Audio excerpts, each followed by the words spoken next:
I'm chairman of the coordinating board, and I assume the reason I was asked to at least be temporary chair is this is the building that we live in every day, so we're kind of used to it. My good friends Bernie Francis and Woody Hunt have been living here a lot recently as well. I know that Representative Morrison is somewhere in the building, and she will be here in just a little bit to talk to her about her brainstorm. Bobby, come on up. Okay. Where am I? Right up here. There's a name tag over there. John, you know where it is? Yeah. Let's see.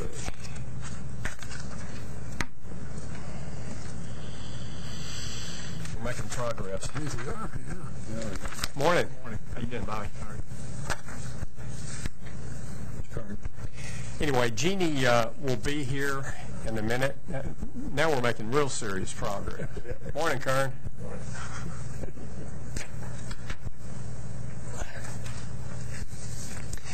Anyway, Representative Morrison will be here in a few minutes to talk to us about the concurrent resolution, of course, which she was the author of. What I'd like to do at this point is go around the room, and I'll start with the person on my left, and we'll introduce ourselves for the audience. And it's my understanding this is being broadcast, so y'all need to be on your best behavior this morning. Beth, would you like to start off, please, ma'am? I'm Beth Robertson. I'm from Houston, Texas. That's fine. Is that good enough? I'm Ernie Cockrell. I'm also from Houston, Texas. Bobby Ray from Plano. I'm Kern Wildenthal from Dallas at UT Southwestern Medical Center. I'm Michelle Brock from Midland. Bill Cunningham from University of Texas in Austin. I work for Kern. I'm John Baldwin from Lubbock, Texas, Texas Tech University. I'm Bernie Francis. I chair the Texas State University System Board of Regents.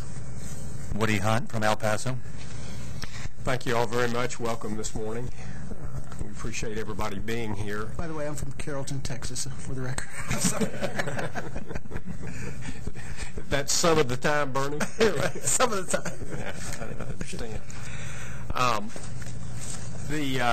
The next item on the agenda really is discussion and possible selection of the presiding officer, and we've had some discussion about that. And if it's all right, or unless somebody objects, we're going to kind of move past that for the moment and come back to that at the beginning of next meeting. That's all right. The third item is a discussion and possible action concerning the commission rules and procedures. Those are in your folders before you.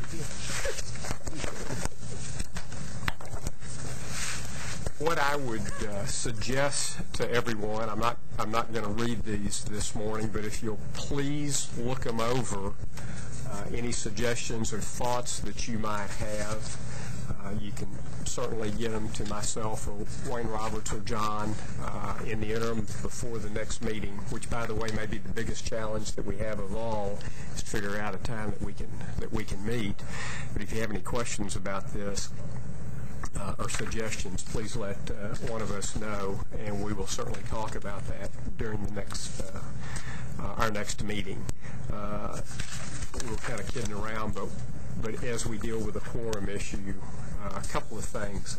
One is this is an advisory body only, and we're not subject to open meetings, although it's been, as I understand it from a historical perspective, that any of the advisory committees have always met in the public, so we're going to adhere to that. And then as it relates to the quorum, I think we pretty much agreed here again, unless somebody objects, that it will be a quorum, a simple majority of all those that are on the committee. There had been some discussion at one point about whether or not it had to be a majority of each of the threes, a plenty of five, and we felt like that was going to get way too complicated. So we're talking about just a simple majority. Next item is the discussion, and I don't know if there's any action this morning, but about the staffing of the commission. And what I'd like to do at this time is turn that over to Wayne Roberts from the Governor's Office and John Opperman from the Lieutenant Governor's Office to talk to us a little bit about that. Wayne? Great. I will be very brief. I am Wayne Roberts. I am a Senior Advisor for Higher Education to Governor Perry. I think I've met each of you at one stage or another in various incarnations. Chancellor, how are you doing today? We are going to, there's going to be three of us are going to start off today and probably the next meeting, and we certainly will be here with the rest of you acting as your initial liaisons. I think we would request that any demands or requests for information at this stage from, say, the coordinating board staff or other possible supporting entities such as the Legislative Budget Board be directed, filtered through us so that we can coordinate them. With that, on my right, John, you want to introduce yourself?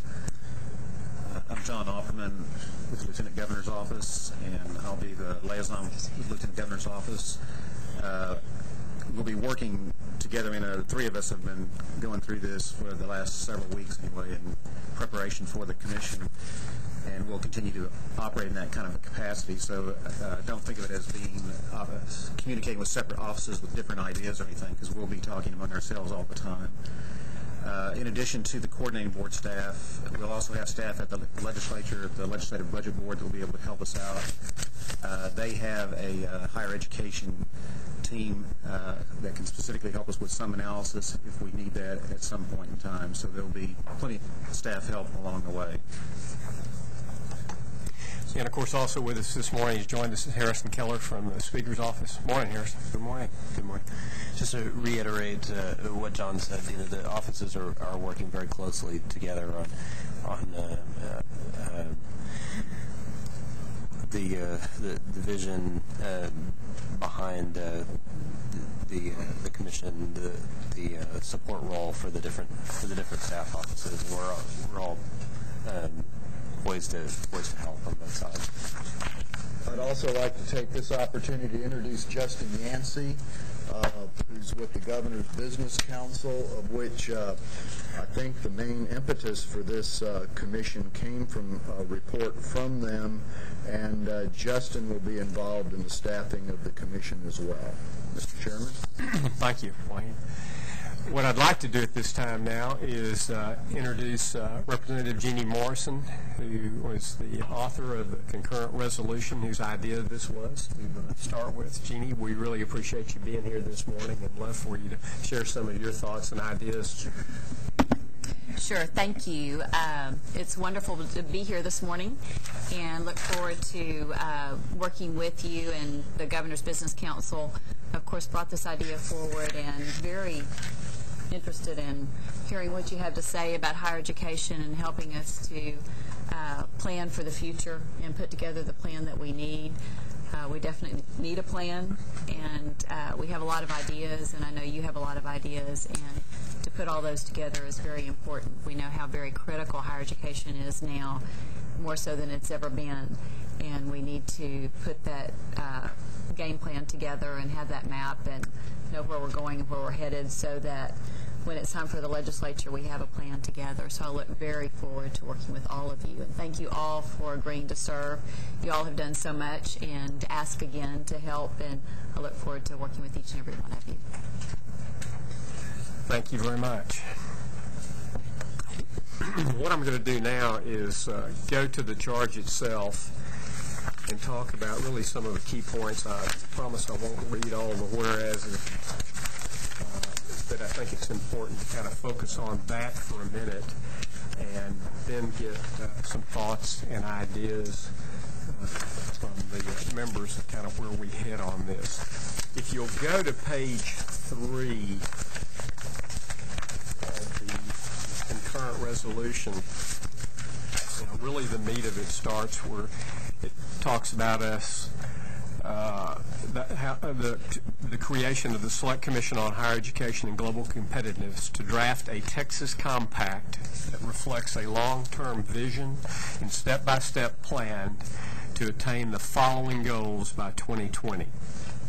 Each one of those goals are listed: educating the population of Texas to levels comparable to the highest performing competitor states and nations; 2, achieving global recognition for Texas public colleges and universities for excellence in their core mission and for innovations that strengthen the state's economy and improve quality of life for its citizens; 3, serving different regions of Texas in ways that respond to each region's unique higher ed needs.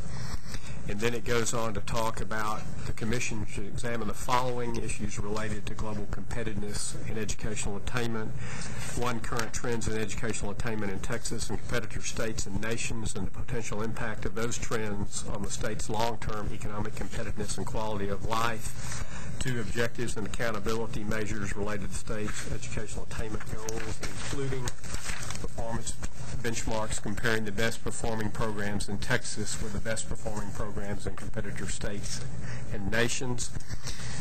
And without boring you, I'm not going to read all 9 of them, but that will give you a flavor of what our responsibility is. Now, the real key is if you go to the very last page, which is page 5, we're supposed to do all this by November 1.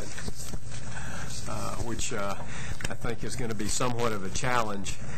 Wayne, I'd ask you at this point how flexible that date perhaps could be and what some of y'all's thoughts have been about that. Certainly. This is, as was mentioned earlier, an advisory commission, and out of precedence, we do recommend that the meetings be posted, that the meetings be public meetings, and to the greatest extent possible, follow all open meetings, all open records requirements that general state agencies are subject to. But since this is advisory, we think that there is some flexibility in this date. We've discussed among ourselves that this isn't going to make you sleep any better at night, but perhaps this could slide to December the 1st, and it's something I think we could review as the work progresses. Let me see what Harrison and John might think about that as well. I think the thought process we've had, since we're getting a later start than we anticipated, is that in this meeting you'll be getting an overview from the 2 speakers today, and it'll be an overview of essentially higher education in Texas. Into the next meeting, we need to have a little bit more serious discussion about what the scope should be given these deadlines. Whether it's November 1st or December 1st doesn't make a lot of difference, but I think Wayne's right. The deadline itself, because it's an advisory commission, can slide to whatever extent that you feel like it needs to slide. But the idea is that you would have some recommendations for the next legislature. So the first task will be to sort of bite off what we feel like we can chew and have something for the legislature that begins in January. There may be some issues that would require you, or you feel like you would need to continue to work on even as the legislature begins its session. And if that's the case, then I think you need to talk among yourselves as to the process for doing that and discuss that with the leaders. Bob, if you want to go ahead and introduce Mr. May, we can do that. We're happy to have Larry Race from San Antonio with us. Larry, good morning. Good to be here. Sorry I'm late. No, it's quite all right. It's not an easy place to find. Been here before, but couldn't find my way back.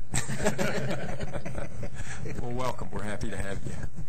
John. So as we go through this meeting and into this next meeting, we'll want to start thinking about the issues that you think are the highest priority for you to start with, and things that we can really try to develop some set of recommendations for the legislature that begins in January. And just as a point of reference or a point to consider, among these charges that Bob just referred to, these 9 charges, some of these charges are also charges to legislative committees during this interim, and they are working on a few of these things. And so one of the things you want to think about is how you interact with those committees that are working on the same charges.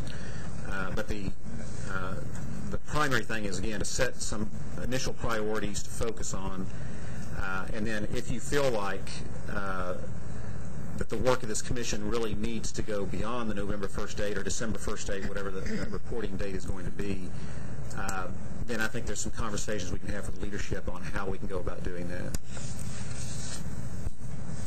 Bob, will we have an opportunity today to get an overview of the other committees or task force that are underway so that we kind of understand how we fit We can in? do that at the next meeting, yes. Okay. Any other questions or thoughts about that? Okay. Let me make sure of a couple of things. Hopefully everybody received in the mail sometime this week the Governor's Business Council plan. It was under a letter that was written to us by our fellow board member Woody Hunt. Woody, thank you very much for doing that. Did everybody receive it? Because if you didn't, I want to make sure you get There was a few people that had gotten it before, and I didn't resend it. I know Kern had gotten it and a few others, but all the new members received it. Bernie was on the committee, so Exactly. But I will need one for this meeting. Do you have an extra one? I don't, but I'm sure we can find. We can get you one, Bernie. I'm not sure how much we're going to get into that today, Bernie. So we'll make absolutely certain that you. I have one at home, so I'm good to go at home. Okay. All right. Well, then what we're going to do this morning is move on to two briefings or overviews. One is going to be by Dennis Jones, National Center for Higher Education Management Systems, and then after that, Closing the Gaps in Texas by the Commissioner of Higher Ed, Brendan Paredes. First of all, Dennis, welcome this morning. Thank you. The folks that know me know that I can't talk without pictures. So I've got pictures that are going to be over there. What the folks at this table have asked me to do is to give you background information. Some of it was information pulled together for the Governor's Business Council task force. There's a few additional pieces in here, but not much. I can get through this in 20 minutes or so. If you want to ask questions, I'm perfectly willing to stop and talk about it at any time. Just know that extends to 20 minutes. And you can handle the questions during or after any way you want to, Bob. So let me... Dennis, this is not a bashful crowd, so I have every reason to believe if they have a question that they will certainly ask it. Yeah. Yeah. Let me put this in a national and international context for just a minute.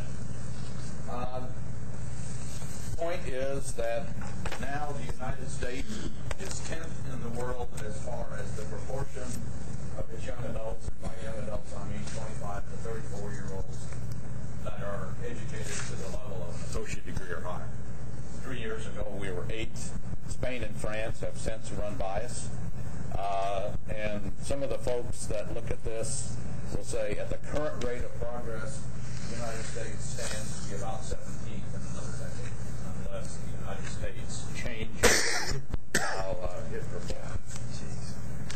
The other thing about this is that the United States is one of two countries where basically the young population is no better educated than their parents' generation. Everybody to the left of the United States on that chart shows substantial increases in education attainment from 45 to 54-year-olds, which is basically the parents' generation, to this young adult population. If you put it in the 50-state context, Texas is well toward the bottom as far as the proportion of its 25 to 34-year-olds that have a higher education. And it's one of the states where those little red diamonds are substantially higher than the 2 boxes, which means that Texas has lost substantial ground between the parents' generation and this current generation. So Texas, young folks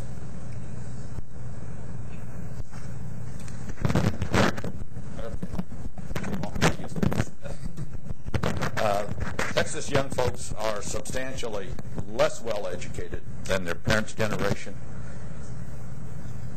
And if you put it in the context of some states that you think you compete with economically, New York, New Jersey, Colorado, the states that tend to have high-tech economies, and surrounding Southwest states, Texas is way down, and it's one of the states, and the Southwest states are uniform in the condition that the younger population is less well educated than the older population. I mean, the demography of the Southwest is such that you have a real education attainment gap, and I want to push on that just a little bit more.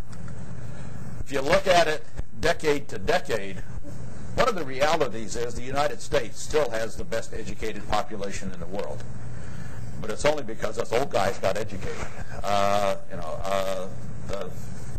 The folks that are in the 55 to 65-year-old population are way better educated than our counterparts in the rest of the world, but we maintain our international lead on the backs of the older population. The United States has been stuck for basically 30 years as far as its ability to educate its population. We are right where we were. I'm sorry, John. We're right where we were 30 years ago. And the other thing I've put on this chart is Mexico, because so many of the in-migrants to Texas are from Mexico. Mexico is way behind other countries in the proportion of the population that have higher education. So the in-migrant population to Texas tends to be on the low end of the education attainment ladder.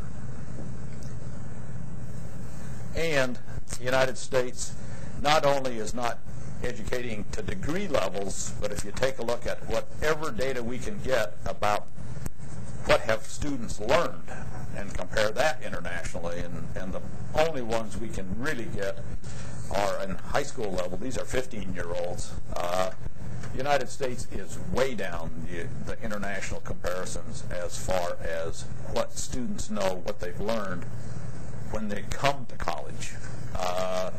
And so the United States is not only behind many of particularly the European countries, as far as degrees captured by young folks, but there's real suspicion that those degrees probably indicate less learning than is the case in many foreign countries. So we're kind of behind and we've picked the 25 to 34-year-olds particularly because that's the workforce for the next 40 years. And that means, this population that is educated is going to go out the door as a retiree one of these days.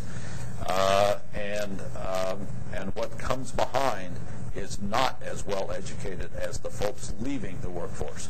That's not true in the countries that we compete with economically. And if you take a look at this performance in the subpopulations and compare baccalaureate degrees are higher, the best performing country in the world at the moment is Norway.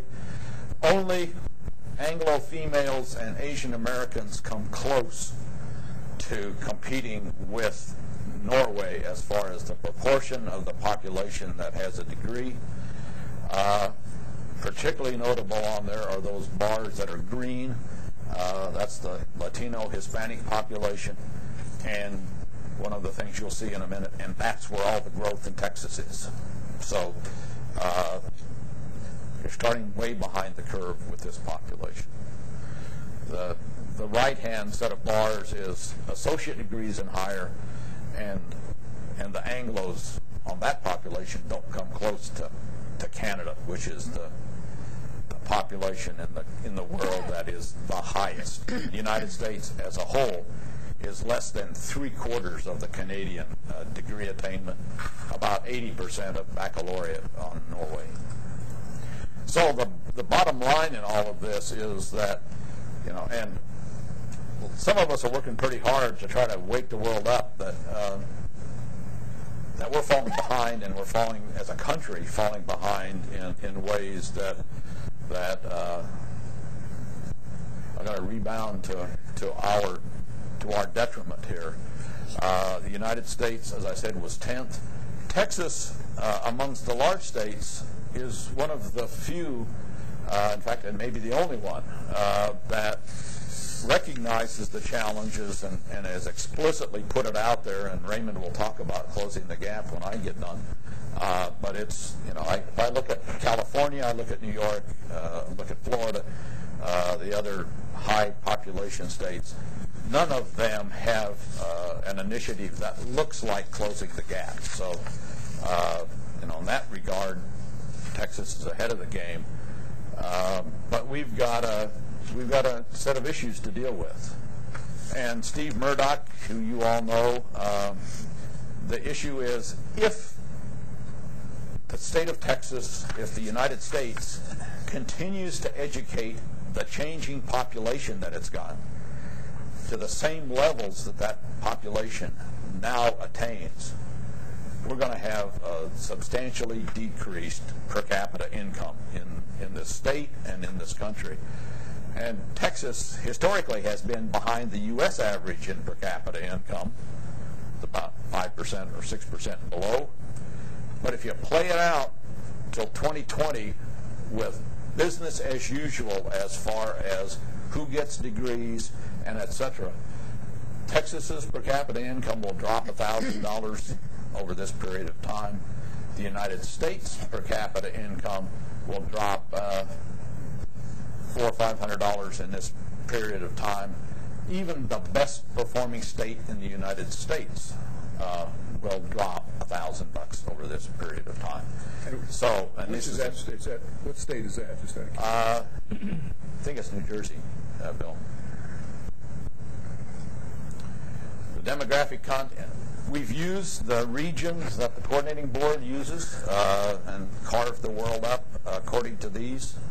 And because one of the things that became very apparent in our work with the GBC was that you have to think about Texas as a series of regions as much as a state, because the economies are different, the population bases are different, what's happening in the regions is different, and the educational assets in the regions are different, and how one responds to issues. It's really very much a function of where you are in this state. On the macro level, Texas is one of the states going to be projected to grow and grow substantially, almost 50% over the next decade and a half, or 2 decades now. But when you take a look at the demography and the changing in that, and look at it by age group, it's only in the retiree age population where the growth in the white population will be bigger than Hispanic. And take a look at the left parts of this in particular, very large increases in the Hispanic population, absolute decreases in Anglo population in the 0 to 44-year-old populations. This means, put the pieces together here, the absolute very large growth is in that population that has been least successful in getting through the education pipeline. And if you break this down by region, there are really 3 parts of the state that are growing, going to have the bulk of the growth, going to be around Dallas, around Houston, around San Antonio, and parts of the state around them. And almost all of that growth is going to be of individuals of color. And there are substantial parts of the state where the growth is going to be small. And in fact, the Northwest, when you take a look at that blue that's hard to see there, to the left of the line, an absolute decrease in population in a few parts of the state. So You know, this big population growth that shows up there is not going to be spread like peanut butter over a piece of bread. It's going to be a very lumpy distribution of people across this state. Education attainment in Texas, you're at the low end at every level of education attainment. Highest ranking is 34th, and that's with baccalaureate degrees and higher. If you take a look at education attainment, one of the things that's the case is Texas is way above the national average in the percent of its population that hasn't completed high school, much less than the U.S. average in anything that looks like college completion. And Texas has an opportunity because it has an awful lot of folks who have some college and didn't get a degree. And so there's a lot of people in this state that have dipped their toes into the higher education waters and didn't complete.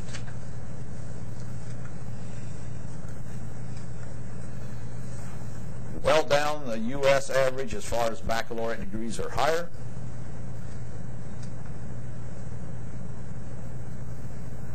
Then if we take a look at the other end, 18 to 24-year-olds, the young part of the population, that part that's going to be around for a very long time in your workforce, there's almost 700,000 of those in this state that haven't completed high school.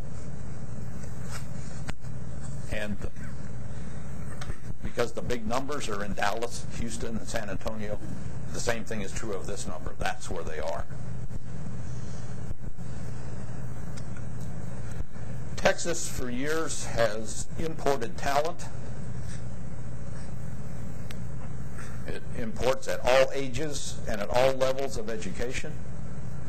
The scary part of this picture is at all levels, the single biggest line up there is less than high school.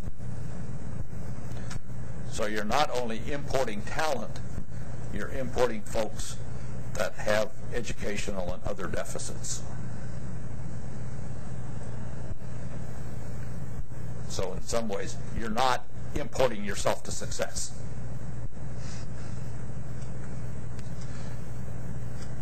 Economic context, Texas is much more reliant on natural resources. It says mining there, but that also includes oil and gas.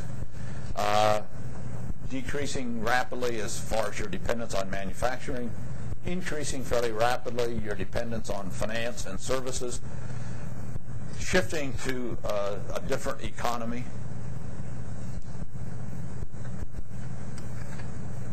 And it's, as a state, over the years, and this is the most recent data we've got, is that your growth in the economy has been pretty reasonable compared to an awful lot of other states.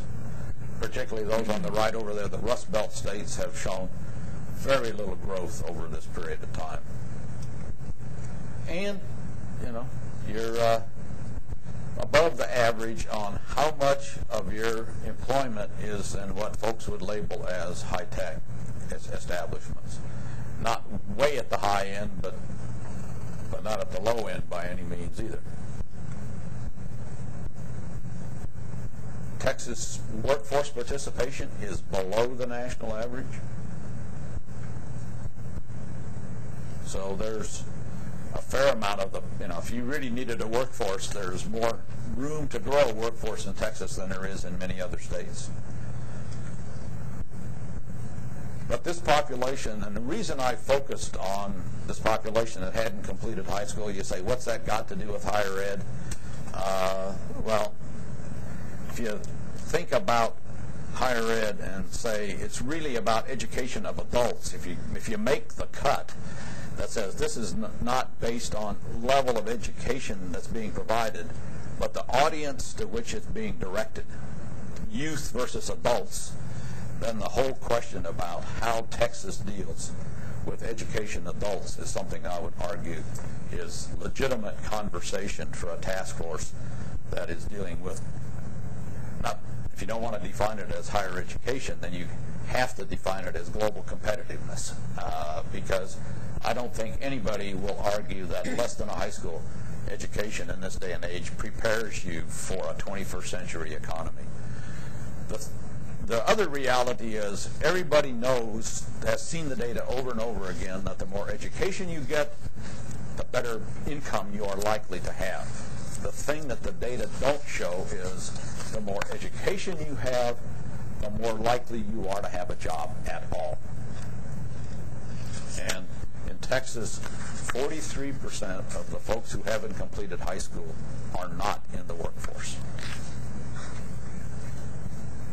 And at least in the workforce as we know it. And they, you know, and when we take a look at these data in other states, where you find them in prison, on welfare, but they are in many ways taking from society, not contributing to it. So there's a real downside to the absence of education amongst adults. And the more education you get, and in Texas, it tracks very much with the national average once you get past high school. But on the low end, Texas is very much less likely to employ folks with less than high school or with high school than is the case nationally. And if you, again, this is just a picture that says if you really want to take a look at where folks are employed in what looks like the kinds of jobs that pay well, it's the dark green parts. The point is that the economy of Texas differs dramatically from one part of the state and one county to another. And Texas pays less than the U.S. average at every level of education. Now you can argue lack of an income tax offsets this, or whatever, but you have to get clear to the graduate and professional level where it reaches parity. Everything else is below the national average. If we take a look, and these are data specifically from Texas, and it's one of the few places that backed it all the way up to 7th grade. Most of these data start at 9th grade nationally. But if you start with 100 9th graders or 7th graders in Texas, 2 years later, almost 20% of them are already out of the education pipeline. So there's almost 20% loss between 7th grade and 9th grade. And then of those that graduate, that show up in that 82 that show up in 9th grade, 58 graduate from high school in 4 years. 44 go directly to college, or go to college anytime after graduation. At the end of all of this, fewer than 14 get a college degree. So Texas's education pipeline leaks severely at every joint.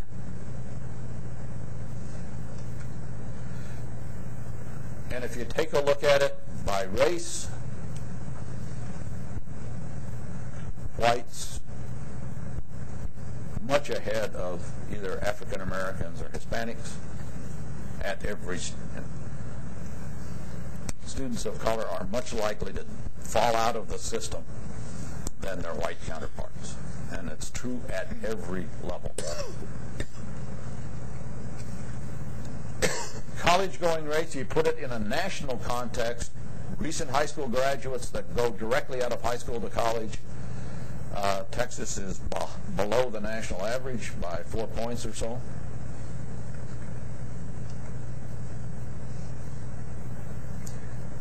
A point to remember, if students, where students go to college is very much a function of where they live. And state, even in the part of the state where students are most likely to leave the region to go to college, 2/3 of them stay home or stay in the region. Statewide, 80% of them go to college within the region in which they graduated from high school.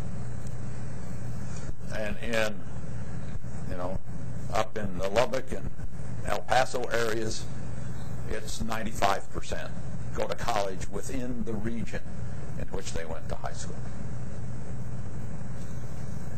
So, the whole question that says we have statewide institutions and et cetera, well, you got yes and no. I mean, the reality is that when you take a look at education needs and et cetera, you have to break this state down and think about how one deals differently with the Metroplex than you do with El Paso. The degrees awarded, when you get all done, Texas produces 17 associate degrees for each 100 high school graduates 3 years earlier, 40 baccalaureate degrees relative to every 100 high school graduates 6 years earlier. And in these last two numbers, this includes every institution in the state, public, private, 2-year, 4-year, proprietary, it's everybody. And so what it says is, in just pure production, Texas is well below the national average as far as how many degrees it pumps out of its institutions. And an issue particularly is the community colleges. It takes 10 students in a community college here to yield 1 associate degree. Way above the national average. So there's a lot of enrollments, relatively little output. 4-year institutions right at the national average. There's a set of states over on the left that do better than Texas. They are states that have, and the way they get there, they have lots of students that start in the 2-year institutions, transfer, and get their baccalaureate degrees at a 4-year institutions. What it does is keep the denominator smaller in the 4-year institutions in these calculations. But, if in the work we're doing and we put it in global competitiveness terms, we say, look, let's presume that to be globally competitive, you ought to have a population that has 55% of its adults with a college level degree of some sort. So if you start with that and then say, okay, you've already got so many additional degrees from population growth, just business as usual, and growth gets you so many. Net migration, if you keep bringing folks in at the rates you historically have, brings you 810,000. Then if you say, we're going to take the best performing state and have high school graduation as good as the best performing state in the country, but then high school or college participation and graduation is static, you buy another 106,000. If you do that and say college participation equals the best in the country, you gain 330. If college completion, if that, particularly that community college number that was 10, moves down to 3 or so, and that 4.3 you saw moves to 4 or 3.5 or so, you gain 750,000. At the end of the day, with all of that, the deficit that Texas has cannot be solved on the basis of 18-year-olds. There's still 1.4 million short if you do everything as good as the best country or the best state in the country is now doing. So again, back to that population that's fallen out of high school or has not gone to college historically, or has some college but is older. The whole, that reentry population is substantial, and you have to think about that importantly in workforce terms. And if you carry the math all the way through, what it says is if the growth that you need were to be served only by the public institutions in the state, you only need to increase degrees by 133% over what you're doing now.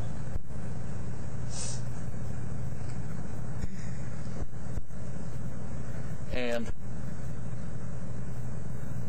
the legislative staff would look at these numbers and say, I don't think so. Texas is currently putting in about $7.3 billion to higher education.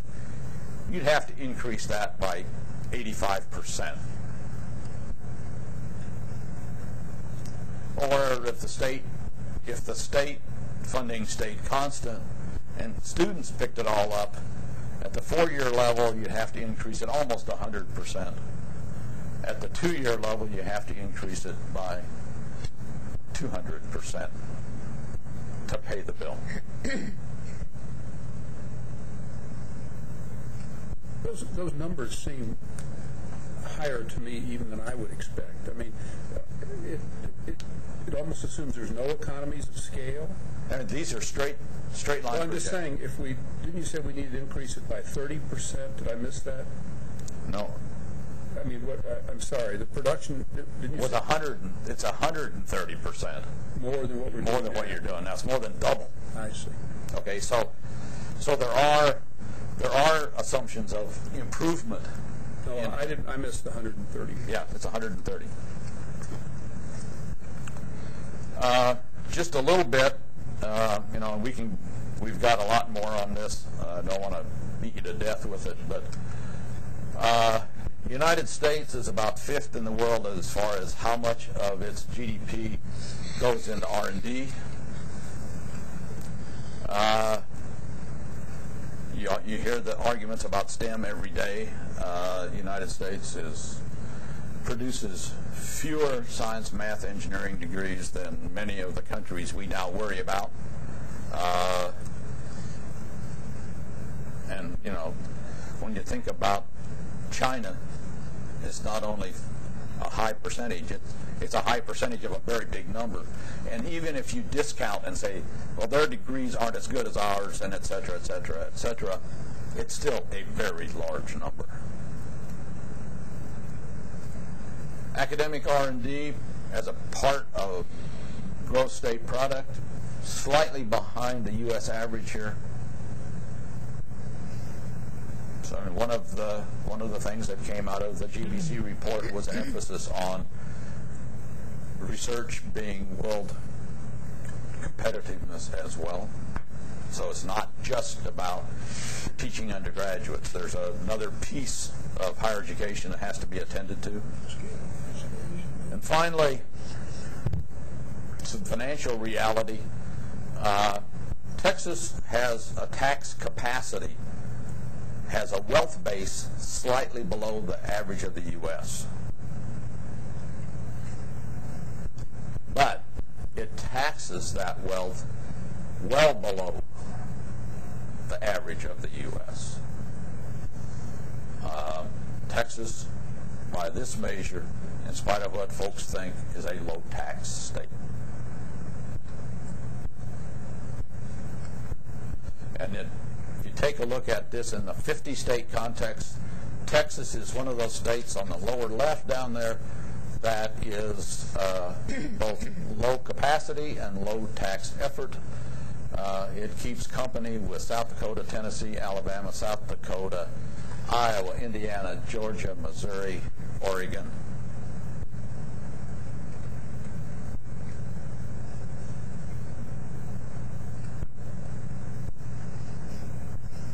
Over the years, the share of education being borne by students goes up and the share being borne by the states going down.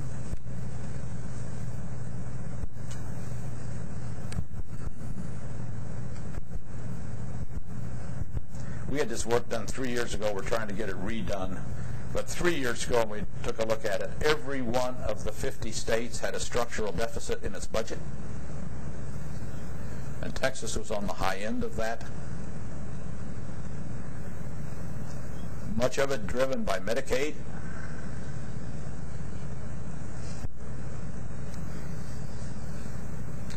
you know, every state except New Hampshire has to balance its budget. That's just constitutional in every U.S. state but one. So this is really a measure of how much pressure is put on the state budget. And the reality for higher education is when state budgets are in trouble, it tends to be higher education that takes the hit. It's about the only place in the state budget where there's another source of money. It's called the student.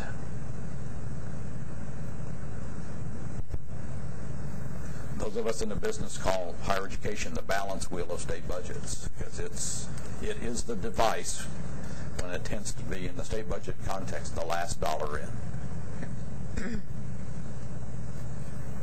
Same time, when you put all the pieces together, and this is state money and tuition money and local money, but it doesn't include research, and it doesn't include money for the things like the medical centers. And it doesn't include ag extension and those things. So it's money for general education purposes. Texas spends a lot per FTE student, more, $100 or $1,500 more than the U.S. average.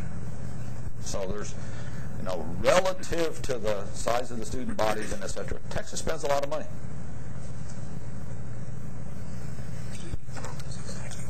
And over the years, when you take a look at it, Texas, in some ways, has managed to keep education more affordable than the U.S. as a whole. It's losing ground on that, but it's not losing ground relative to the U.S.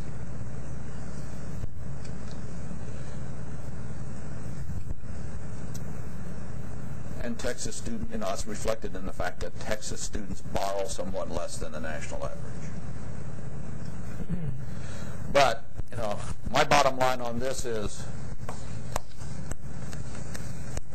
there's no way that Texas can meet the requirements for education within the resources that are likely to be available unless one really deals with productivity issues. And when I put this one on the table for your consideration, but when I do it, I want to do it in a way that says, and we're not talking about seeing how much we can squeeze out of every institution. When I talk about productivity, I really want you to consider productivity at a systemic level. I mean, how do you effectively use community colleges to do this? How do you effectively invest in institutions that reject mission creep as their objective in life, but focus on the teaching mission? And how do you create a system, a collection of institutions that is cost effective, not just how do you make sure that every institution is squeezed in this process. So I'm going to let Raymond take over. If I take a look at at closing the gaps, they talked about increasing enrollments substantially. They talked about increasing number of graduates substantially. They talked about excellence in education. And they talk about, in that report, in that plan, increasing federal R&D substantially. The GBC report, leading the way, that you have in front of you, really reinforces closing the gaps. And the only differences in there is that leading the way, the GBC report focuses much more on degrees, much less on enrollments. It's really about the bottom line, not about the input side. It benchmarks it internationally rather than U.S. average, and so it raises the bar as far as expectations. It does focus in there on student learning, not just numbers. And it puts a focus on regional priorities. And closing the gaps is silent on the regional notion of higher education. GBC report takes it on directly, but neither talk about specific goals in this regard. Okay.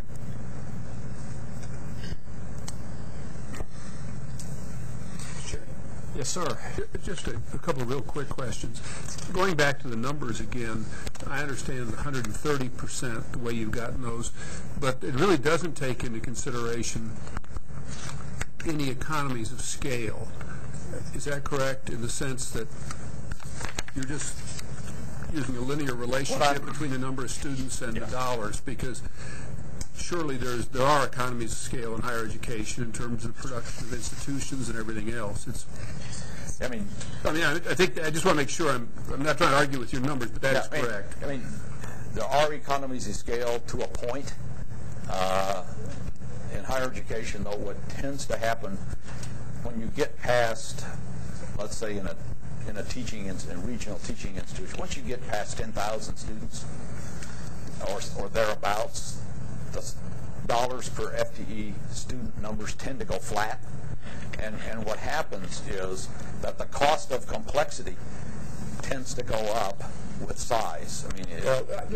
We don't need to get into that now, but I would argue very strenuously that it's a lot cheaper to add 10,000 students to an institution that has 10,000 students than it is to build a new institution of 10,000 students. That's all I'm trying to say. I don't want to get into that now, but I'm confident that's true. You're right. You're right. The other thing I would just ask real quickly is something for all of us to think about. This is excellent, and I hope we'll get a copy of this. But one of the takeaways, real quickly, unless I misunderstood something, is that while we have not performed as well as we should have in the state compared to other states, we're actually spending more money than the other states.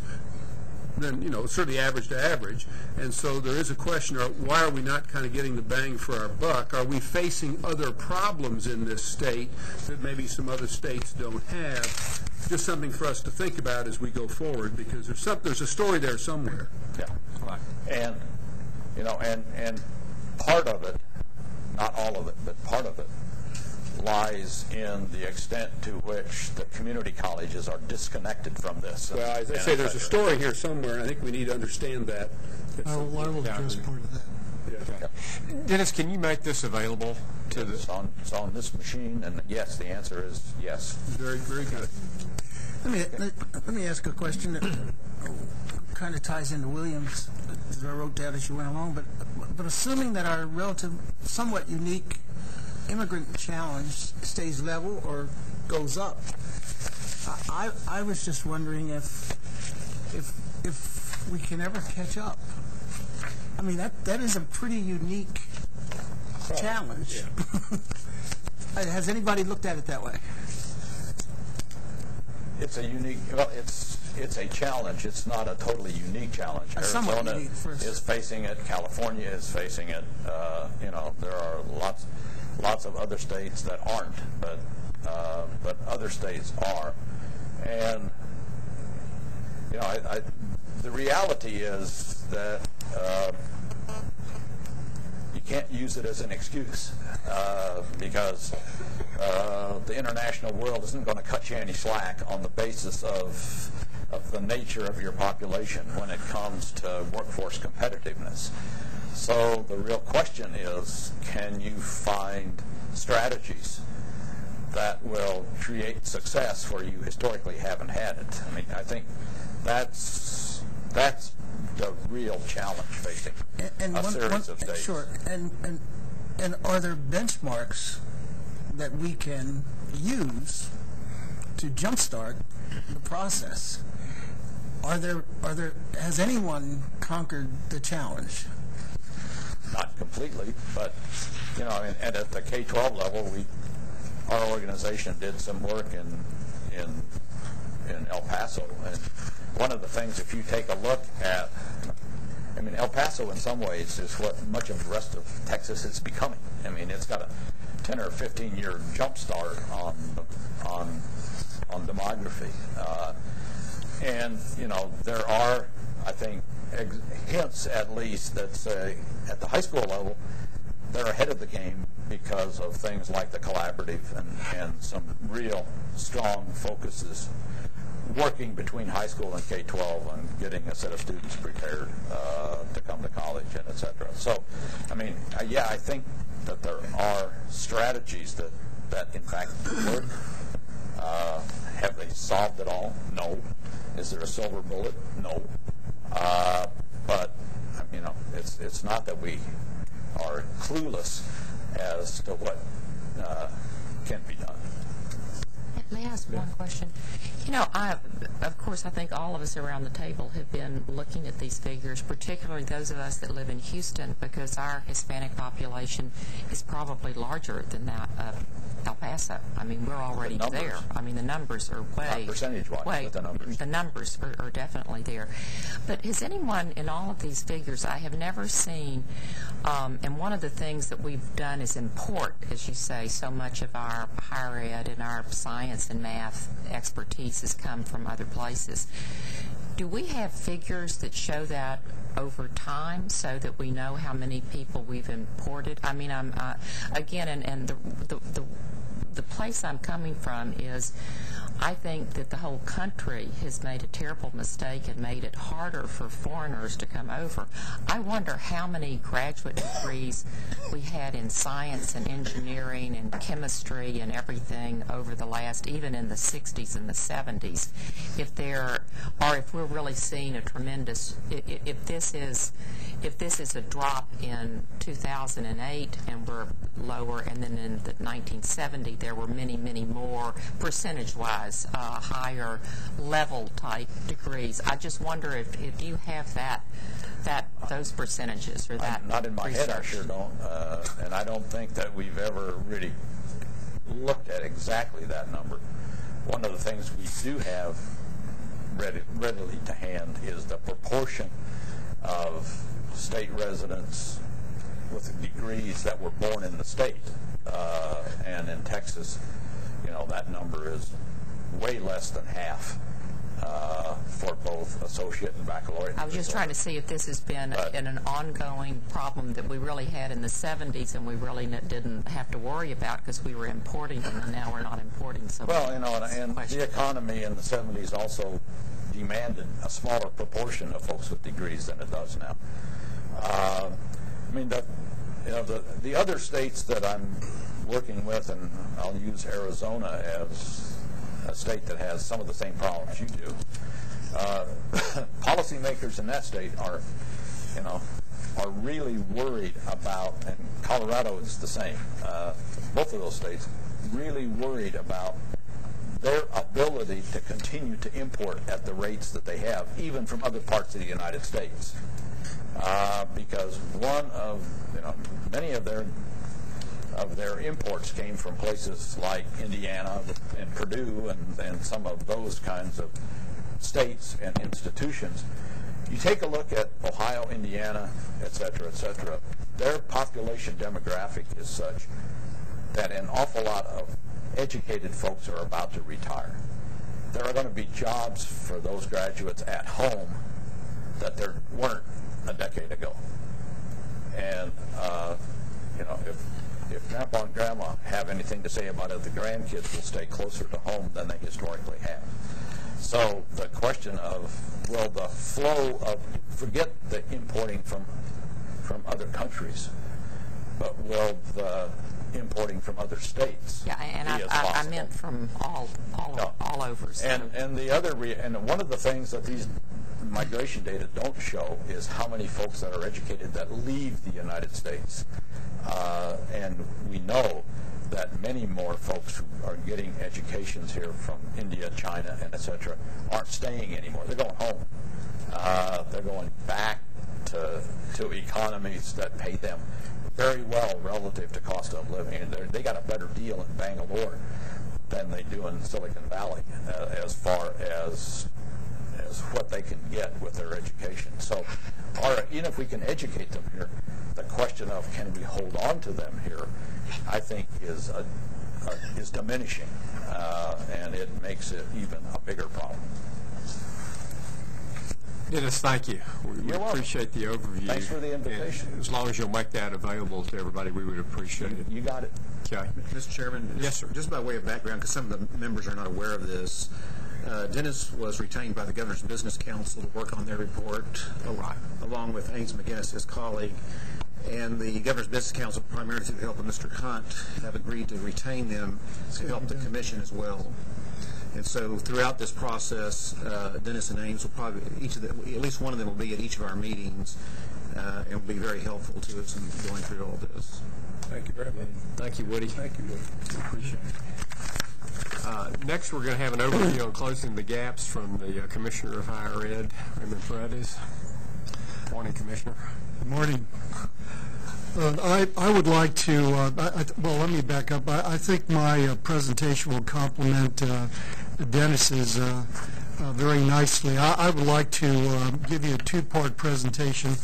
The first part will be a progress report on closing the gaps, and the second part will be some issues that I offer to you for consideration as you go about your process of strategic planning.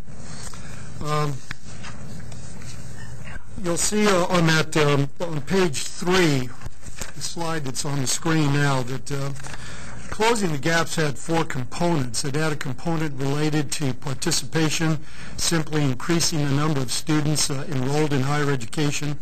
It had a component related to the success of students once they enter higher education. As you saw from Dennis's presentation, it's not nearly as high as we would like. There was a component related to excellence, improving the quality of higher education, and then a 4th component related to research, which is to say that one of our goals was to achieve a larger share of federal research support than we did when Closing the Gaps was established in the year 2000. The first goal, Closing the Gaps in participation, was originally to add 500,000 new students to higher education by the year 2015. We later adjusted that to the current number that you see on the screen, 630,000, and that was because of the rapid growth of the college-age population in Texas. The Texas college-age population is growing more quickly in absolute numbers than that of any other state, including California. So this gets back to the issue that's been raised already this morning. We are chasing a moving target, and that target is moving very quickly. 80% of the growth, of course, in the population of Texas is in the Hispanic community, and I will, since I've dealt with this issue for many years, I can tell you a fact that is startling. Demographers typically give you 3 projections of population change. They usually give you a conservative estimate, they give you a middle-of-the-road estimate, and then they give you an aggressive estimate. The growth of the Hispanic population in this country and in Texas is always outstripped significantly the most aggressive estimates of its growth. The phrase I keep using over and over again is that, and you'll see that we're making progress, but we keep coming up with arithmetic solutions to geometric challenges. So even as we make substantial absolute progress, we seem to fall behind in terms of relative growth. The next slide shows that Texas participation in higher education has improved, but it still remains lower than other states. We are just below the national average, or I should say the average among the top 10 states in population, and just below the average nationally. We've increased college participation by 0.5 percentage point, which is significant, but we're still below the national average. The next slide shows that we are on target to achieve the goals of closing the gaps in terms of participation, but you'll notice that our growth is leveled off. We don't know exactly what the reasons for that are. We suspect that increase in the cost of going to college, either community college or universities, is a factor. The strength of the economy might be a factor. But we have leveled off, but we are still on target, and achieving our goals is still reachable. The next slide shows how the pattern of attendance in higher education is changing. Clearly, more and more students are enrolling in community colleges. most students who enter community colleges indicate that they wish to transfer and achieve a baccalaureate. Not many do, but you can see that particularly after 2003, when tuition deregulation occurred, that the gap between the number of students enrolling in community college and those enrolling in universities has increased. And if you have really good eyes, you'll note that enrollment growth in universities, while it's continuing, has leveled off a little bit more in the last couple of years, while community college growth is still increasing, not steeply, but still substantially. The next slide, page 8. We are increasing steadily the percentage of public high school graduates who go on to higher education, whether a community college, a university, or a private institution. But once again, we are still well behind the national leaders. You can see that we send over 50% of our high school graduates on to higher education in Texas, but the best states send close to 2/3. Now, you can imagine when that gap accrues over time, how far behind the most competitive states we are. You can see that on the next chart that enrollment growth is growing. The white population in Texas is relatively stable, and yet there's been a 10% growth in enrollment over 7 years. The Hispanic enrollment growth is dramatic, almost 50%, but yet the population has grown even more dramatically. We've had substantial growth in African American participation in higher education. Growth of Hispanics is more than 49%? The college age population is, yes. What would it be? It's about 80% college age population. Do you have black-brown gender breakdowns for these numbers? Well, I don't have them with me, but yes, and I think implicit in your question is African American male participation, Latino male participation in higher education is low and getting lower.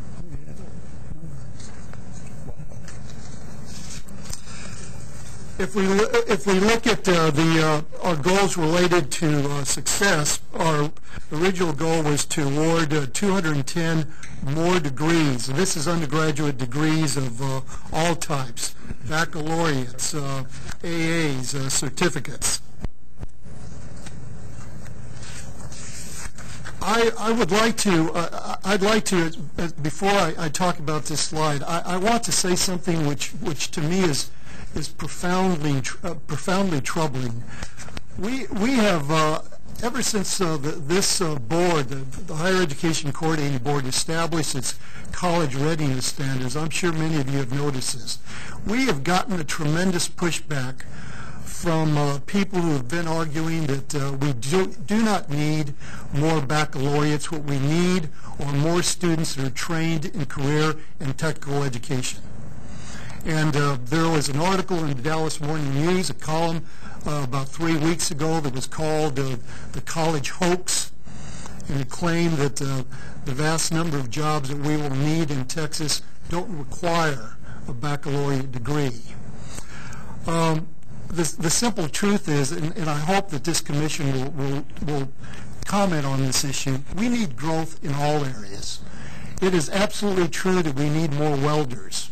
We need more computer technicians, but we also need more engineers, we need more pharmacists, we need more physicians.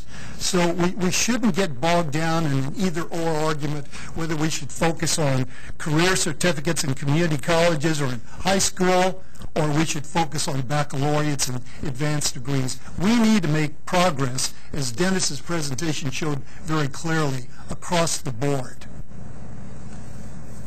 We do know that, depending on the survey, that some 60 to 90% of all well-paying jobs in Texas and other parts of the country will require post-secondary education. So that's the context for our goals related to success. Our 2010 target is to award 171,000 undergraduate degrees. As of 2007, we've reached a total of 151,000, almost 152,000 additional degrees. So we will achieve our 2010 target. So we have a very long way to go, as Dennis pointed out, but we are making substantial progress.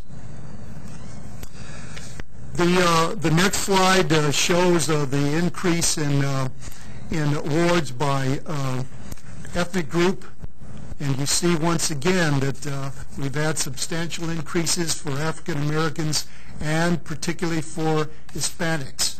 Nearly a 66% increase in undergraduate awards. But once again, that would be remarkable under most conditions. But once again, the college-age population, the Hispanic population, is accounting for 80% of the growth in Texas. The goal that we have of excellence is the one that is least well defined, and I suggest to you that defining our goals in excellence will be a major issue for this commission. I think we've come to get a sense of what we mean by improving or closing the gaps in excellence. Clearly, a lot of the discussion in Texas is focused on how many more Tier 1 institutions we should have, what it will take how much money it will take to develop more Tier 1 institutions, and what level of competition we expect them to be. I will argue that we do need to think thoughtfully about this issue. I think that we need to look at regional needs, which is a point that I know that Lydia's made and that Dennis made earlier this morning, and I am going to offer some possibilities. I think we should talk about national research universities. I prefer that term to Tier 1 institutions. And I think we need to talk about regional research universities whose array of particularly graduate programs is very specifically tied to regional economic needs, regional cultural character, and that they have targeted programs of excellence at the graduate level. And then we have a whole bunch of institutions that focus primarily on undergraduate education. The next slide shows where we stand in terms of AAU membership. Membership in the Association of American Universities is one frequently used indicator of research excellence, and you can see that where we stand in relation to other states. Texas has 3, the University of Texas at Austin, Texas A&M University in Rice. In California, which is the only state larger than Texas and has a similar demographic profile, has 9. 3 campuses of the University of California, 3 privates, Stanford, Caltech, and the University of Southern California. And you'll see that there's a strong correlation between the presence of AAU institutions in a state and the ability of a particular state to attract federal research support.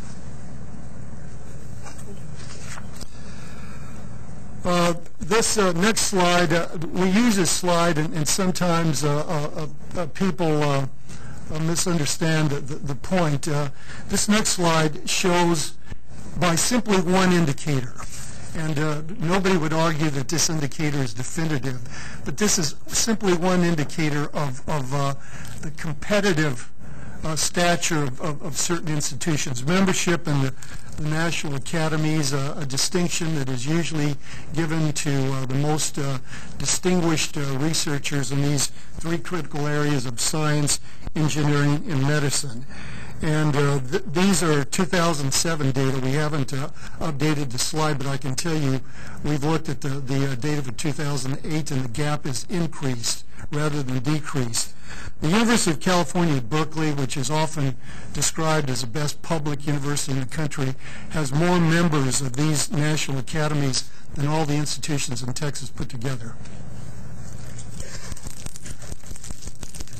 If you look at the closing the gap in research, we had determined at the coordinating board that we wanted the Texas share of federal science and engineering research support to reach a level of 6.5% of all obligations. And you see that we are making progress on the next slide. 17, page 17, that we've come up to about 5.6%. I've always felt that this goal is while it represents a substantial improvement, I would like to benchmark ourselves more closely to California. And so I would think that our goal, if you think in terms of our population in proportion to that of California, that our target should be about 9% of all federal research expenditures. As you can see, we're the second largest state, but we stand fifth among states in overall research support. And the next slide shows where we are in terms of how our individual institutions stand competitively against the top institutions that receive federal support. And you can see that that all of the institutions at the top 7, have associated medical schools. The University of California, San Francisco is strictly a health science institution. And it's not until you get to you see that Berkeley, which does not have a medical school, ranks 15th. But clearly there's a correlation between the presence of a medical school on a campus and the ability of an institution to raise federal research support. The next slide takes us to some of the key issues that I would offer for your consideration as you go about your work. Divided this part of the presentation into these 5 categories, and I'd like to start with some comments about the academic foundation of higher education in Texas. And here are a couple of definitions: college readiness standards and developmental education. And I'd like to suggest where the bottlenecks are and where it is that we seem to be spending an awful lot of money in Texas for higher education without getting the kinds of results that we might hope for. The main challenge that we have in Texas is that you cannot build a strong, comprehensive system of higher education on a weak foundation of public education, and that's what we have now. If you look at the next slide, you'll see where we stand by 2 simple indicators: where we stand in relation to ACT scores and SAT scores. Well below the national average. A data point that I cite frequently, but I know the K-12 folks get annoyed when I say this, but it's not an indictment. It's simply a description of where we stand. According to ACT, which does an annual survey of college readiness in the states in which it is active, 18% in their 2007 survey, 18% of Texas high school graduates are college ready across the board, which is to say college ready in English language arts, math, science, and social studies. 18%. The percentages for African Americans and Latino students are lower than that. And what's scary about the ACT findings is that ACT standards are not the most rigorous in the country. In fact, the college readiness standards that we have just adopted are more rigorous than the ACT standards. We benchmarked our standards against the highest achieving states. If you look at the next slide, you see that the levels of students that are college ready in both 2- and 4-year institutions. And you can see that we have a very large percentage of students who go to college and are not ready. Now, this is on top of the fact that only 50% of our students, upon graduation from high school, go to college. And those are 60% of the students who go to community college are not college ready. And the numbers are inverted for universities, but still, there's a very significant problem. If you look at the next slide, you see that there is a correlation between college readiness by the type of curriculum they take. Now, we would hope that that 100% of students who've taken the distinguished curriculum should be college ready, but it's still quite high. 2/3 of students who take the recommended program are college ready.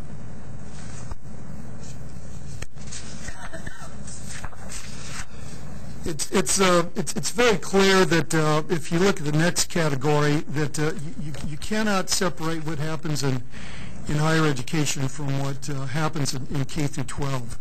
We need an integrated P16 strategy for education in Texas.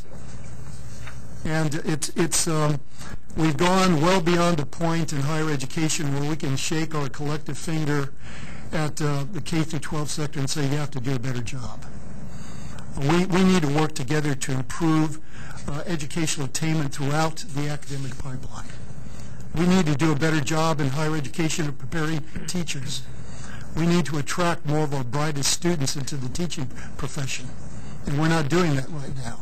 We need more involvement at our best institutions in teacher preparation. As Chancellor Cunningham knows, that there's an inverse relationship between the prestige of an institution and its interest in training teachers, and that's not a state pattern. That's a national pattern, and that's unfortunate. We need our best institutions to be profoundly committed to preparing teachers and attracting some of their very best students into the profession. We need to establish a college-going culture in all schools in Texas. We are not going to close the gaps, particularly the gaps that Dennis pointed out that are more dramatic than those that are indicated by our Closing the Gaps initiative, unless we set an expectation that all children in Texas, or children from all backgrounds, should be informed about the benefits of going to college, and that we commit ourselves to the principle that children from all backgrounds are capable of being made college ready. We have to fully implement these college readiness standards. That has to be the most fundamental mission of K through 12, meeting college readiness standards. TAC scores, end of course exams will take care of themselves if we set our goal at college readiness. And the next slide shows some examples of P16 collaborations. We have P16 councils developing all over the state, which responds to the point that Dennis made and Woody has brought up. We have tremendous diversity from one region of the state to another, and we have to come up with regional solutions to regional issues. And P16 coherent, comprehensive efforts to look at the whole educational pipeline is one very promising approach. We're developing more summer bridge programs to help students catch up. One of the tragedies of American education, not just in Texas, is that when children fall behind in this country, they seldom catch up. If a child in the United States is reading below grade level in the 3rd grade, that child has only a 10% chance of going to college. So the fate of children in this country is sealed very early. And we have to develop more effective mechanisms to help children who are capable catch up at any point in the academic pipeline. We're developing early college high schools. The College Connection program, which was developed here in Austin at Austin Community College, has raised college enrollments dramatically across the state. We're trying to expand that program to every institution of higher education in the state. Let me turn now to financial aid. This first slide shows you how the different sources, or what role the different sources of financial aid in Texas play. And as you can see, Texas is much more heavily reliant on federal financial aid than other states, which is one reason that representatives of the coordinating board try to go to Washington as often as possible and meet with members of our congressional delegation so that they're fully aware of this fact. And then you see the breakdown in other categories. I should say that reliance on federal financial aid will probably increase because of the recent establishment of 2 grant aid programs at the federal level, the SMART program and what some people, the Academic Competitiveness Grant Program, which some people are calling Pell Plus. As we learned earlier this week, Texas is particularly well positioned to take advantage of this program. The next slide shows the division between different kinds of financial aid in Texas, and you can see that Texas is heavily reliant on loans. Now that's a troubling statistic, because the cost of attending higher education in Texas is right at the national average. But our family income in Texas is well below the national average. So our reliance on loans places an atypically high burden on families and students. Students are now graduating from college in Texas with an average debt load of approximately $15,000. And we're at the point now where the level of debt is so high that it's affecting life choices and career choices. I'm sorry, wouldn't the demographic of our students profile higher for grants? There's not enough grant money to go around, so students that have to take out loans. So there's not we profile for the grant, but there's not enough grant money. There's not enough grant money at either the federal or the state level to cover the cost of higher education. Okay. And you'll see that this is true across the board. Now, the next slide shows that we have made a very substantial investment in financial aid. You can see that since the year 2000, we've invested more than $2.5 billion in state financial aid, created new programs, Texas Grant, the Be On Time Loan Program, and so forth. Once again, we're chasing a moving target. If you look at the next slide, you see that we've gone up to 6th. We were well below that.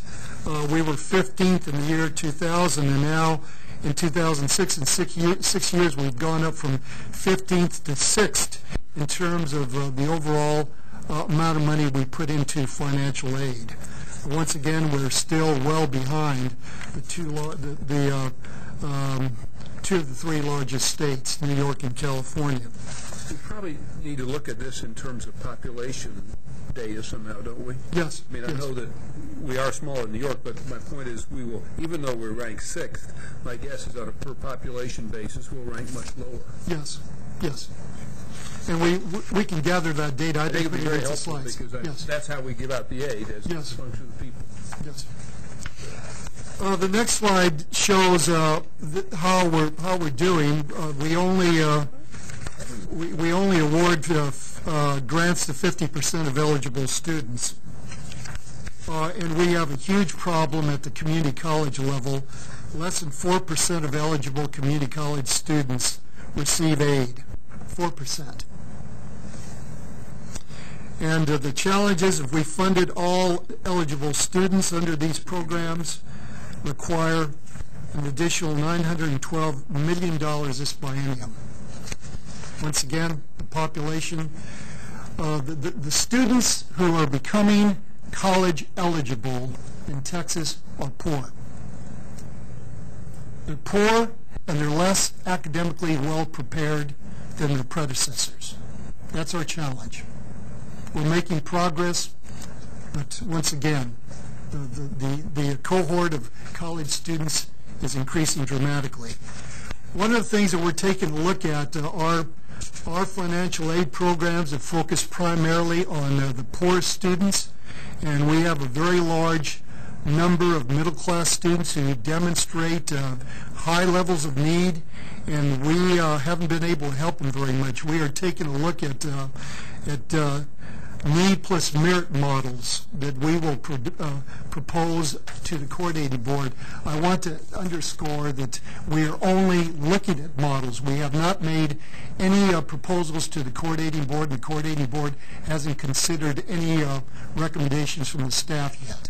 But we are looking at some models that, whereas 90% of the aid or nearly 90% goes to the poor students, we would change the balance so that a larger percentage of financial aid would go to middle-class students. To demonstrate need, this is not merit-only aid; it's need plus merit.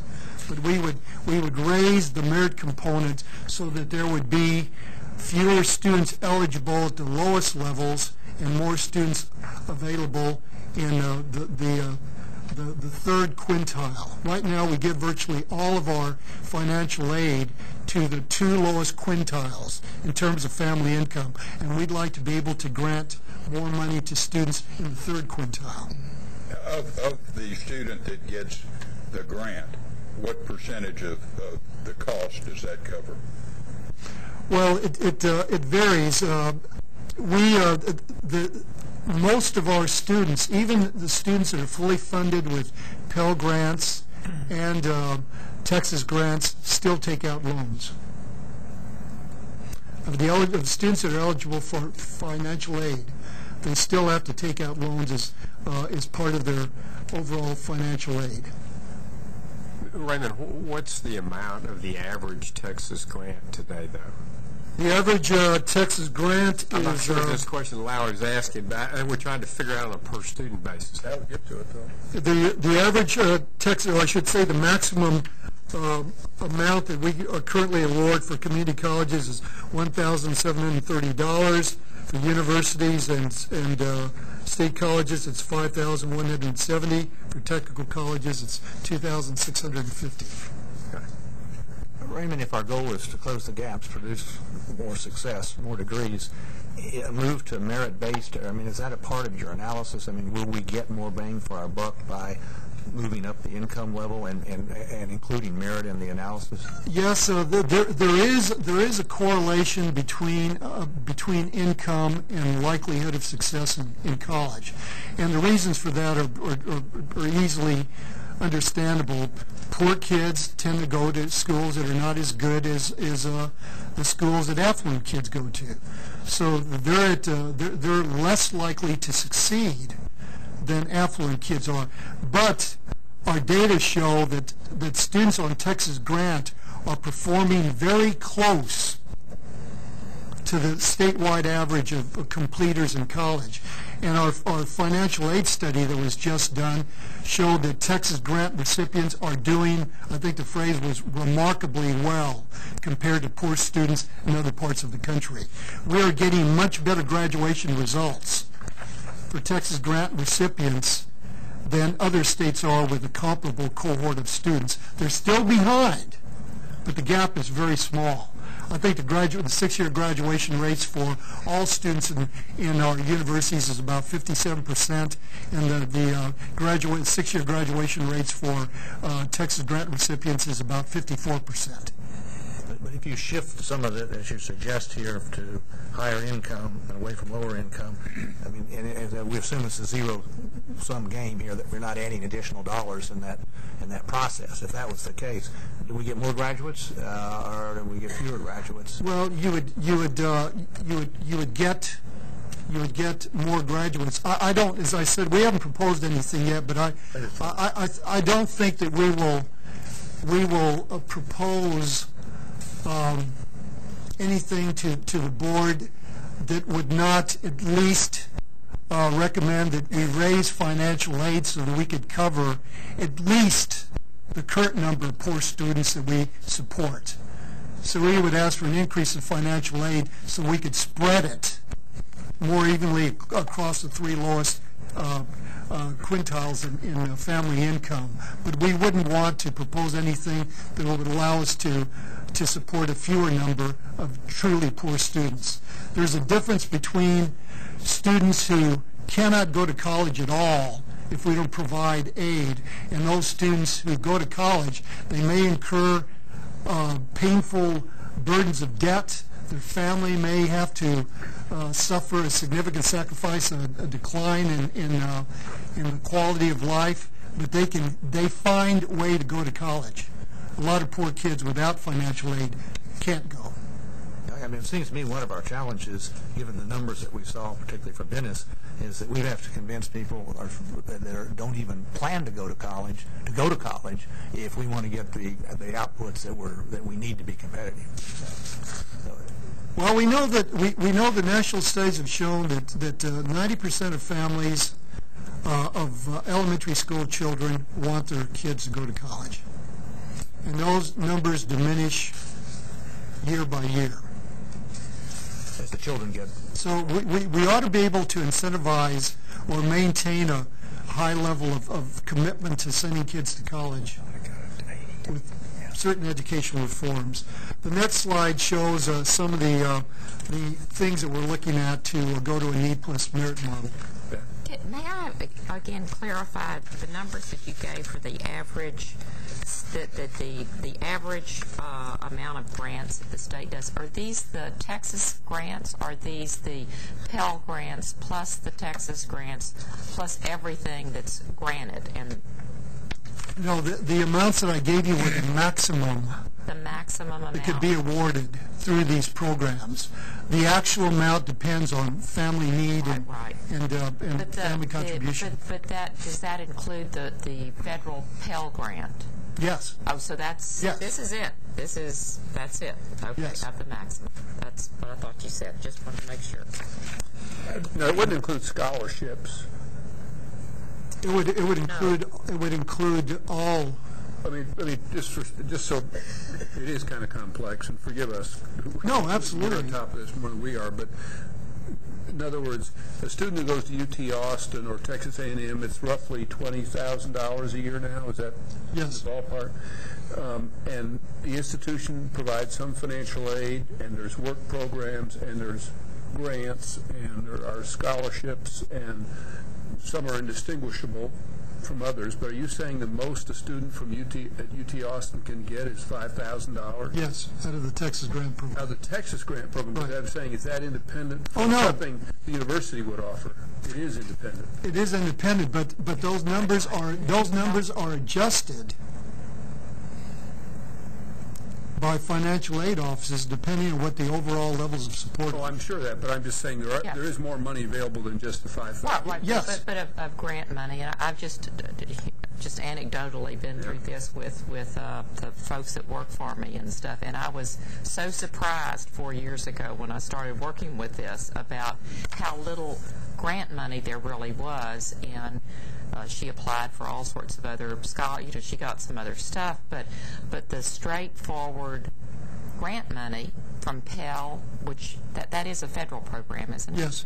And then then our state grant program was really such a small percentage, Bill, of what So we scrambled around and did all sorts of other stuff, but so that our this debt burden is just huge on Debts and work. An amazing amount of kids work today in school. Oh, and so did she. She did the work program too. I bet at Austin, I don't have the exact numbers, but I bet it's close to half the students have some form of employment. Yeah.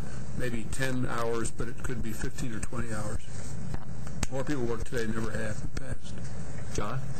I wondered, picking up on your comment about parental expectations and the declines, and also the point that Woody made, what are your thoughts about incentivizing teachers and K through 12 schools in terms of their output of college attendees?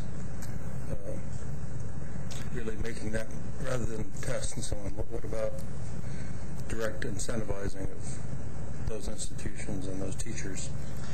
Well, I'm not an expert on that issue. I think we do. I support on a personal level merit pay. Merit pay is the norm in American research universities. What about ways of defining merit in terms of producing college-ready or college-attending, at least, students? Is that something you're talking about? I think we need to look at a whole array of incentives to dramatically increase the number of students that are both college ready and that actually go to college. Right now, the focus in an awful lot of our high schools is on two things: improving or diminishing the dropout rate and improving scores on tax at the basic proficiency level. Basic proficiency on tax is way below college readiness. This slide shows some information about the Be On Time program. I think we need to expand the funding for this program. This is a program that does not have a need component. It's a very attractive program. If a student achieves a 3-point GPA and graduates in 4 years for a 4-year program, the loan is forgiven. In the worst possible scenario, if you don't meet the criteria for forgiveness, it's a zero interest loan. And for fiscal year 08-09, we only had enough money to fund continuing students. There were no new awards. And I'm sure that one of the recommendations we will make to the coordinating board in our appropriations request is to fund Be On Time at a higher level. We also think we ought to expand work-study programs, particularly those that feature partnerships with business in high-tech fields and high-need fields. We'd like to use more work-study money so that we get university students involved in peer mentoring and tutoring so that we can improve educational outcomes in both K through 12 and higher ed. Let me ask you a question about Be On Time. When it was put together, conceived of, did you do a calculation that spoke to the payback to the taxpayer of this outcome? Well, we didn't probably understand the calculations as well as we should, but as Bob knows, and we still haven't figured it out. But we do know that there are some unforeseen consequences, and that will be part of the financial aid work that we do between now and the beginning of the session. I was thinking if you could make the case that it pays for itself. I mean, be a no-brainer, right? I suspect it will probably have to modify and tweak beyond time, and Okay. if it's not a zero interest loan, that it might be a very low interest loan. But obviously it's hard to make it work as a no interest loan when there's no income generated to support it. That's right. The next issue that I'd like to talk about is funding for higher education. The first pie chart, those pie charts show that Texas has made a substantial investment in higher education. The investment has increased, and still students are paying a larger share of the cost of education now than they were before. The student share has gone up in a period of 4 years from 22 to 27%, while the state share has declined from 40 to 34%. And the next slide shows the discrepancy between tuition and formula funding. You'll see that in 2003 that the contribution formula funding was a bit higher than the contribution made by students through tuition and mandatory fees. And you see that 4 years later there's a very substantial gap. And these are numbers in constant 2003 dollars.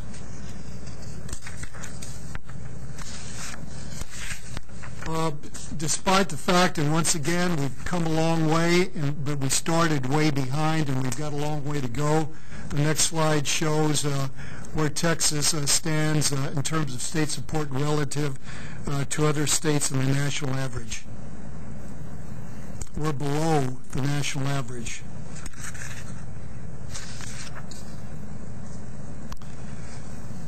The board at its last meeting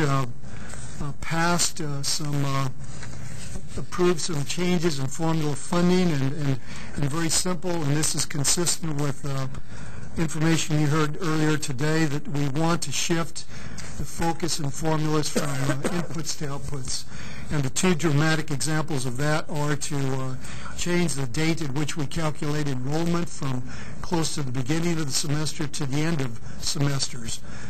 We are recommending a phase-in so that institutions will be able to accommodate this shift in focus, and we are asking that the teaching supplement be converted into a performance funding measure, which will allocate money based on the number of degrees and certificates awarded at all levels.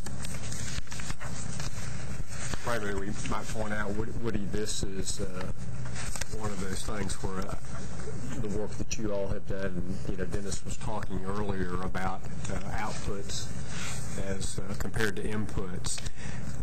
We've been talking about it for a number of times, and we felt like that was one of the reasons at the coordinating board that we were making this recommendation. At the end of the day, to focus more on outputs. I can tell you it hadn't been all that well received, but we're, as Raymond had mentioned, and I think it's important, we've tried to mitigate any of the damage that would do to any individual university by prorating it, if you will, 25% for 4 years for each year. And of course what we're talking about here, we're not talking about graduation rates, we're talking about completion rates in your coursework. You got to get them through, and the way that it's done today. And you get different reactions when you mention this to some people. They say, well, you mean we didn't do that anyway? And we said, no, it's calculated at the beginning or at the end of the 12th day as opposed to the end of the semester. So it really is a fundamental change. It'll be interesting to see what happens to it in the legislature in January. Dennis earlier today talked about we have huge breaks in the academic pipeline, and I offered my view earlier that one of the breaks is the poor preparation that so many of our high school students in Texas get for college. The other huge break is the failure of developmental education once students arrive on our college campuses, mostly our community college campuses. Just to give you, you don't have this slide, but just to give you some basic data, only 11% of college students in Texas who enroll in a developmental math course ever go on to complete successfully a credit-bearing college math course. Only 21% of students who take a developmental developmental course in writing ever go on to complete a credit-bearing course that has a heavy writing component. Only 33% of students who enter developmental education in reading ever complete successfully a credit-bearing college course that has a heavy reading component. So, are you talking about the developmental or remedial? That's another term. Yes. At junior colleges or at the university? Both, but over 90% of developmental education is now being done in community colleges. I think only 7 or 8% of developmental education is done on universities. The formal advisory committee for community colleges said there was a very large range of developmental education that occurred outside the classroom, and so they asked for a $30 million supplement to developmental ed funding, and the coordinating board approved the staff recommendation that, yes, we recognize for increased funding for developmental education, but we think that this money ought to be trustee to the coordinating board and ought to be allocated to campuses as a kind of an incentive to rethink developmental education and do it dramatically differently. We cannot continue to get the kinds of results that I just cited. So I would argue the two huge breaks in the academic pipeline: lack of college readiness, and that we're not doing very well with the students that we admit who are not college ready. And of course, since community colleges are open admissions, we have to do a better job of the students that require developmental ed in community colleges. We have to get a much larger share of those kids to complete developmental ed, go into credit-bearing courses, and actually transfer. Some of our academic challenges. Raymond, on the performance funding, could you just comment on that?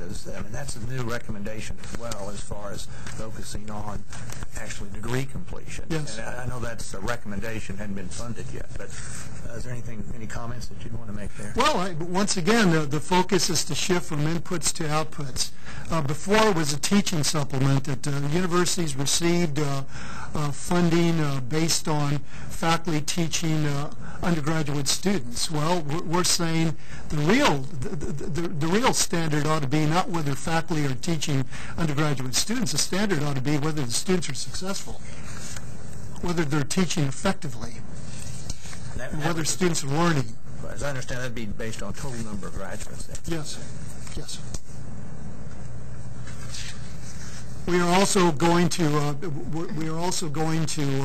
work on measuring learning outcomes. We need to take a look at how institutions help their students achieve a certain threshold of competence in certain professions and certain disciplines, and then we need to measure value added, because universities have very variable academic standards for admission across the state, and we need to measure not only whether they've achieved a basic competence in disciplines and professions, but how far an institution has taken them to get there. And we're working on that now, but that's a long-term project, because everybody around the country is looking at this, and nobody's figured out how to do it yet.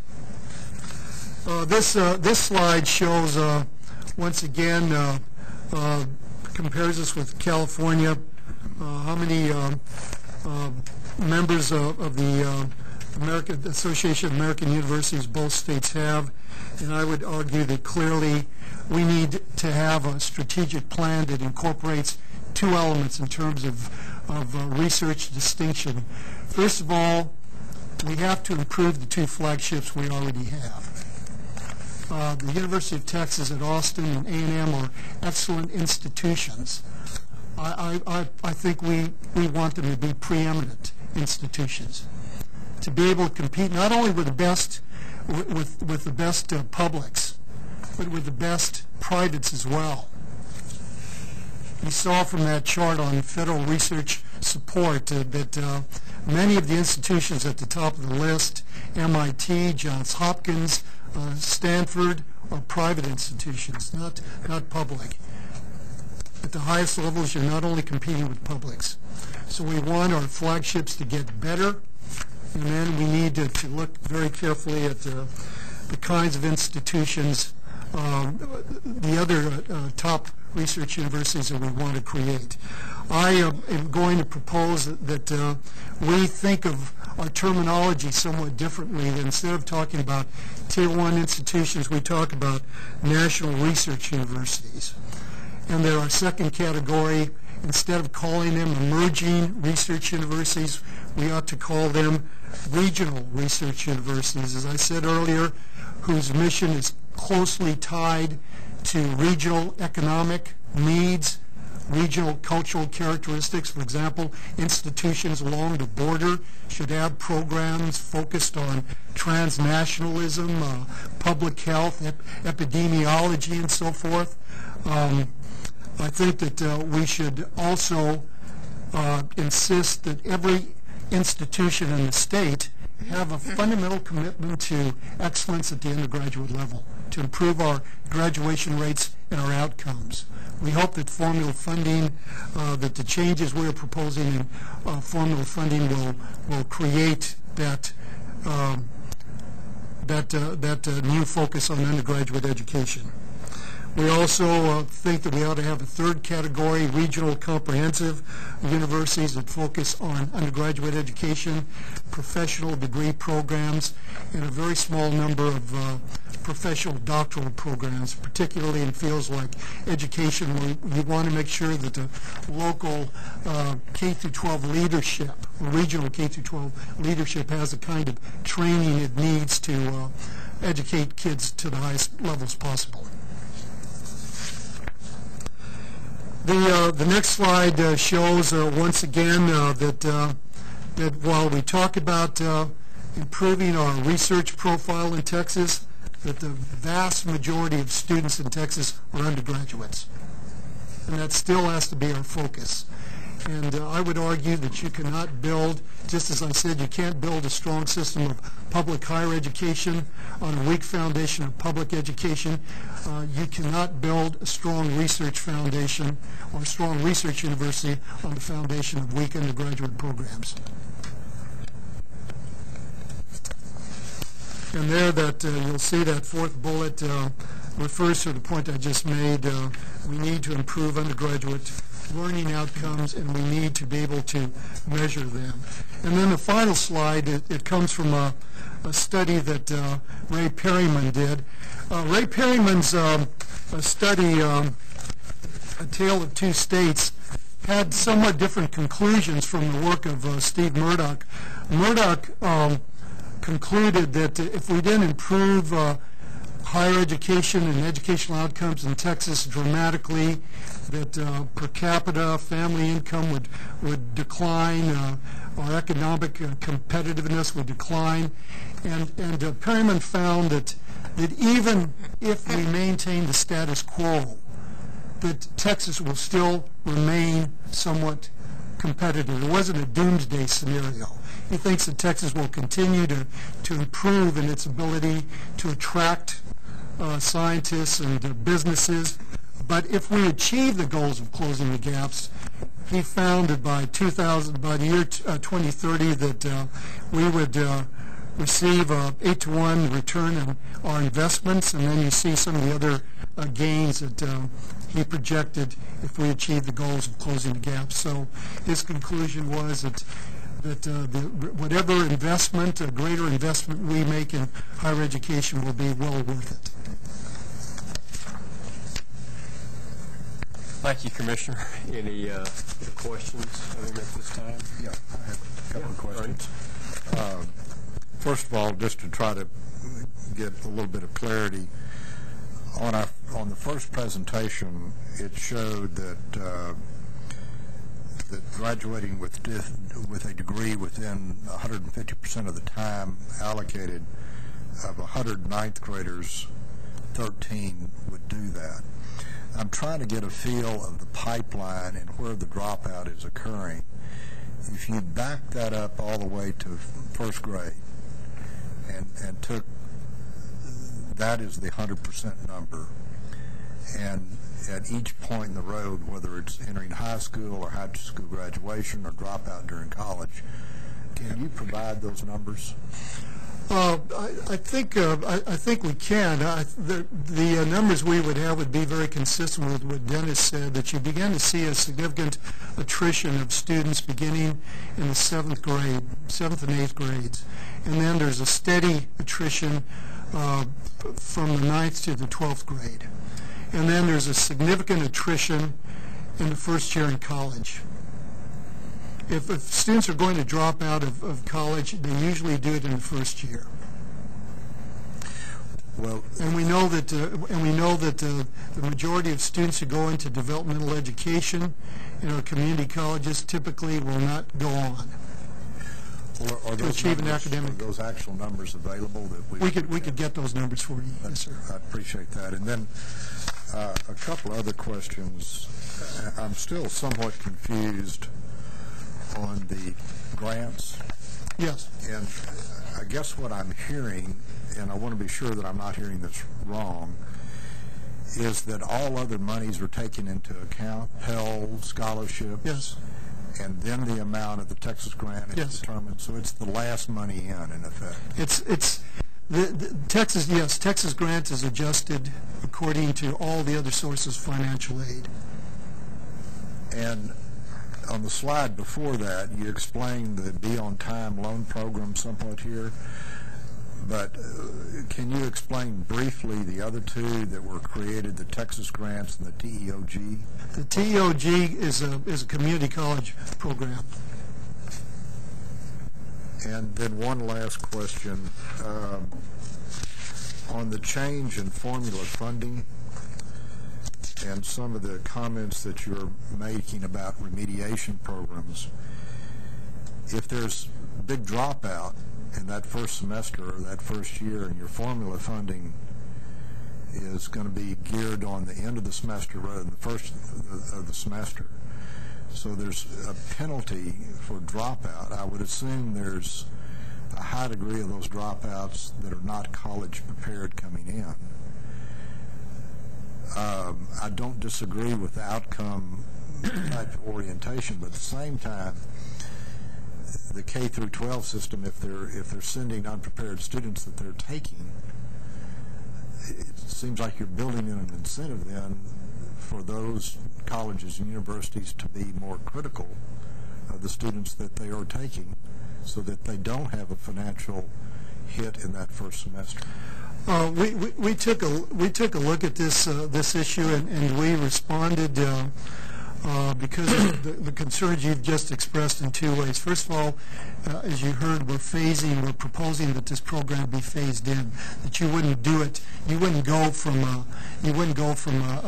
a change in the calculation in 1 year. You would phase it in 25% of the time. 25% of the funding will be based on students at the end of the semester rather than the beginning, and then subsequent years roll it in 25% at a time. Before we proposed this measure to the coordinating board, we did some research around the country, and we found that there are very simple steps that both community colleges and universities can do to mitigate the potential damage in terms of loss of funding that institutions would endure if they didn't make these changes. Academic advising is clearly the critical element.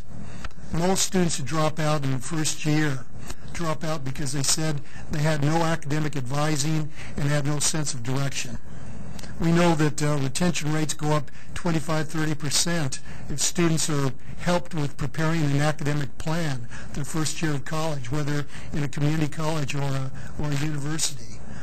We know that orientation programs that give students a sense of what they should expect when they actually enroll in classes, either in a community college or university, have a huge difference, make a huge difference. We also looked at some of the things that institutions in Texas are doing. Pan American, UT Pan American, has refocused on improving retention rates. They've upgraded advising, taken some other steps. Their enrollment retention has gone up dramatically. So our belief is that instead of being a penalty, we hope that that the change in the formula funding calculation will serve as an incentive for institutions to pay greater attention to simple steps they can take to retain larger numbers of students during the course of a semester. Can I ask one question? And this is, I'm sorry, I really don't understand how the Beyond Time works. It sounds so wonderful. Is this third-party loans that are being forgiven, or are these loans that the student has with the institution itself? I'm not sure. If they graduate in 4 years, then their debt is forgiven. Is that It's a state program.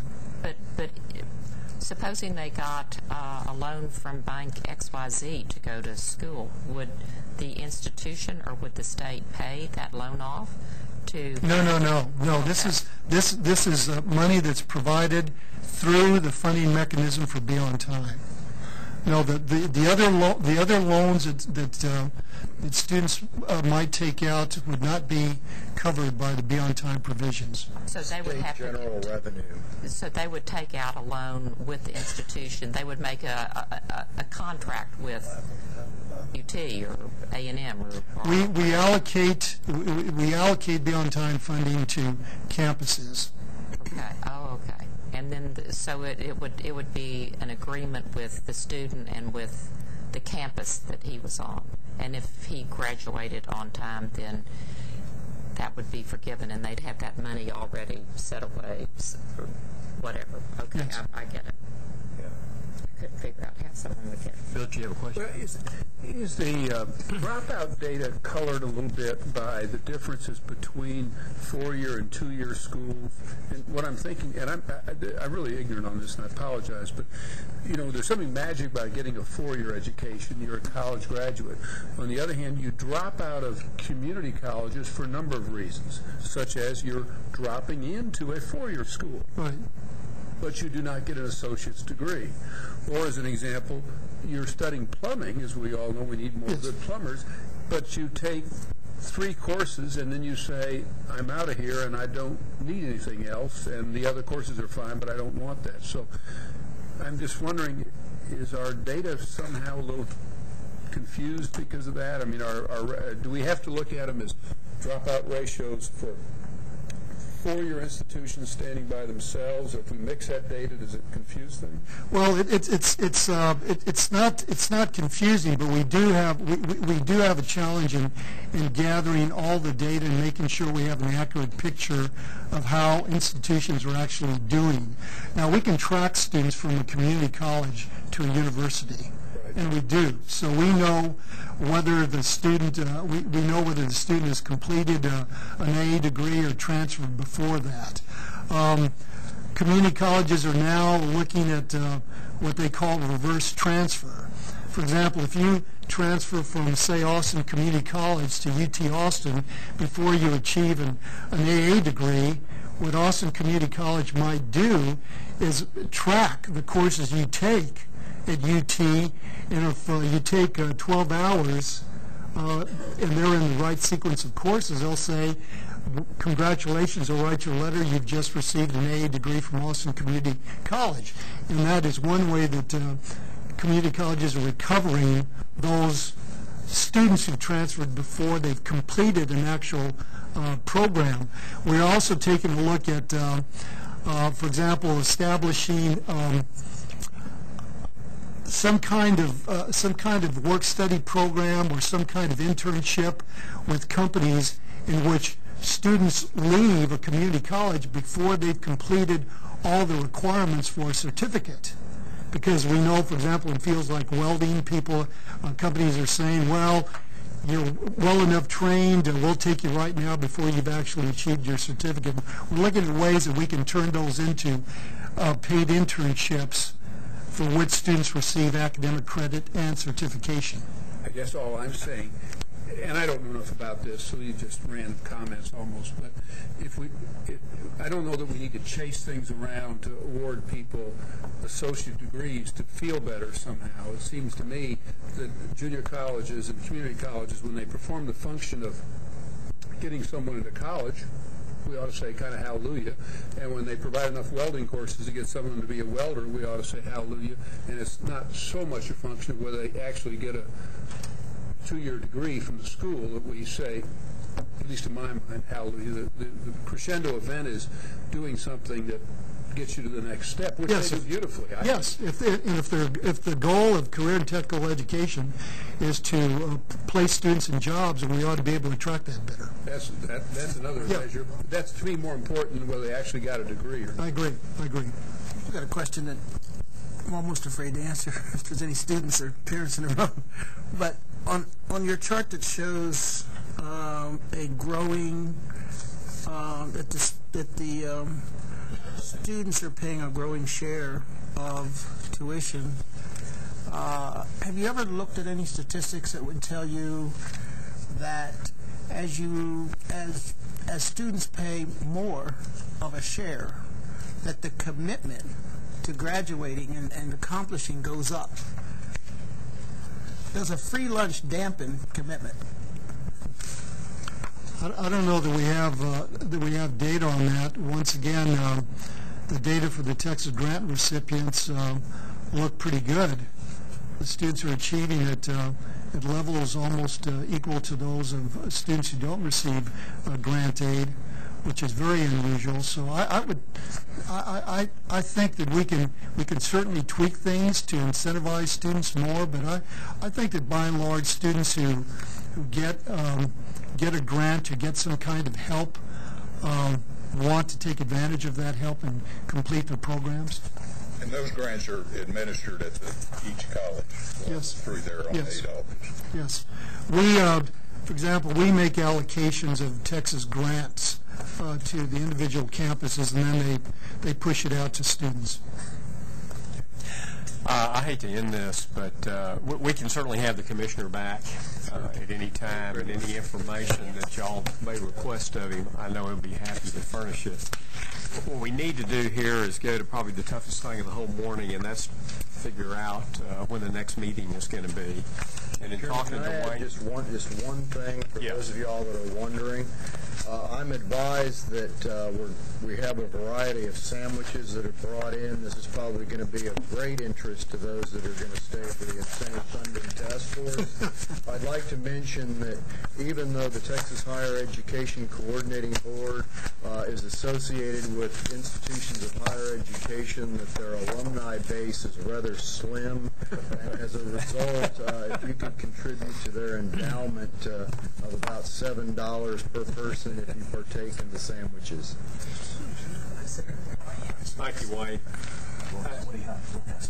I see before we go to the toughest meeting, we have a friend and a guest with us this morning, Senator Royce West from Dallas. So there comes everyone. Welcome. Would you care to make a few comments? Well, let's see. First of all, thank you very much, Mr. Chairman. It's indeed a pleasure being here with you. I'm going to be here for a few moments with you. Kern, why are you leaving us? But that's a different story.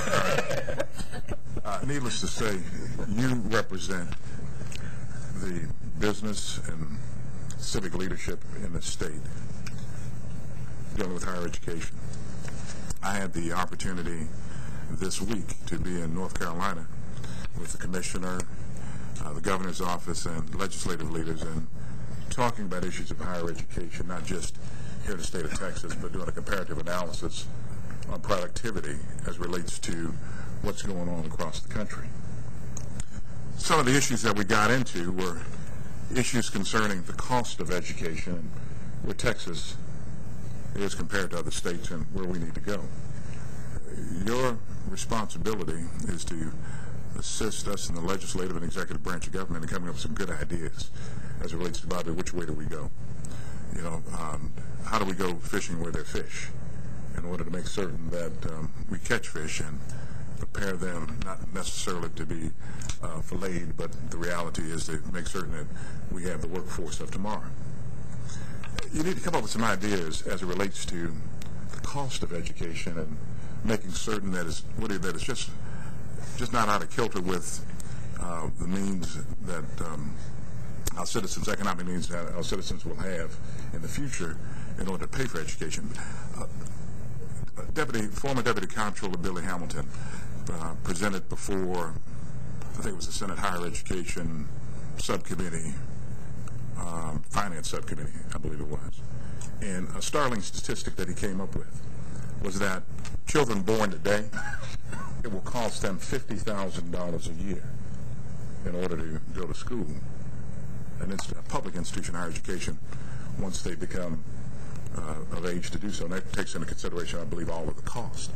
But just think about that, $50,000 a year in a public institution. How are they going to be able to afford that? We know that there's only a finite number of resources that we can utilize. We use general revenue, we use endowments, and we use tuition and fees. Are there other sources of revenue that we need to be looking to in order to make certain that that education is affordable for future generations? Are there certain things, Woody, that we can do on a local basis to incentivize local units of government or specific geographical areas where institutions are located to enhance the funding mechanisms for those institutions without it counting against their state funding formula? I hope that during the course of your deliberations over the next few months that I can bring you some things that we can cuss and discuss. I'm not going to sit up and say that it's the silver bullet in order to deal with higher education issues, but I would like for you as business leaders to kind of give me your best thoughts on what I'm proposing. And what am I proposing? Well, I'm proposing to give local units, the establishment of higher education districts in the state of Texas. And we'll get into details about that a little later, but I wanted to come by, Lowry, and just talk about that for a few moments and say that I recognize that herein lies a power base that the lieutenant governor, the governor, and the speaker believes in. They would not have appointed you to this commission and taken the time that they had to appoint and get this composition, and get this committee up and running if they didn't believe in the persons that are here and your ability to affect change in the state of Texas. So with that, I just want to let you know that I look forward to working with you in any capacity that I can. And as it relates to input into the process, we'll bring you some things that we'd ask that you consider and just kind of say it makes sense or it doesn't make sense. I had Dennis is out there. We had a chance to talk to Dennis. And let me just say this, and Dennis, I'm going to say this. Dennis, I presented the proposal as succinctly as I could to Dennis. I think probably it was Tuesday. I'll say it was Tuesday. And Wednesday, we were at the food bar. I'll put it like that. And Dennis said, Royce, I've been thinking about this at night. Okay, so at least it is kind of I resonated with him where the point that he just didn't dismiss the conversation when we had it, but began thinking about it that evening and gave me a little feedback the next day. And so I look forward to bringing you the information and asking you to take a look at it and see whether or not it's something that we can seriously consider as we look at making education affordable to citizens of Texas in the future. Okay? Thank you very much, Mr. Governor. Thank you very much for stopping by. My pleasure. Appreciate it. All right. Okay. The date that was thrown out for the next meeting, Wayne, I believe was June 30th. Is that if correct? We could. Okay. Does everyone have their calendars with them this morning or now this afternoon? Are there any objections to June the 30th? Wayne, that's a really good sign. That's real good. Really good sign. Real good. Uh-oh, Bobby.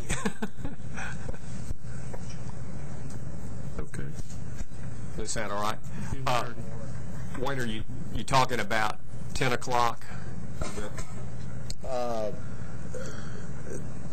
We could. I mean, this is something, y'all are the ones that have the travel. Yeah, let me get some feedback from everybody. What do you think about, is 10 o'clock all right? Okay. We can accommodate anything you want. You'll know where you're going, Larry. That's right. Okay.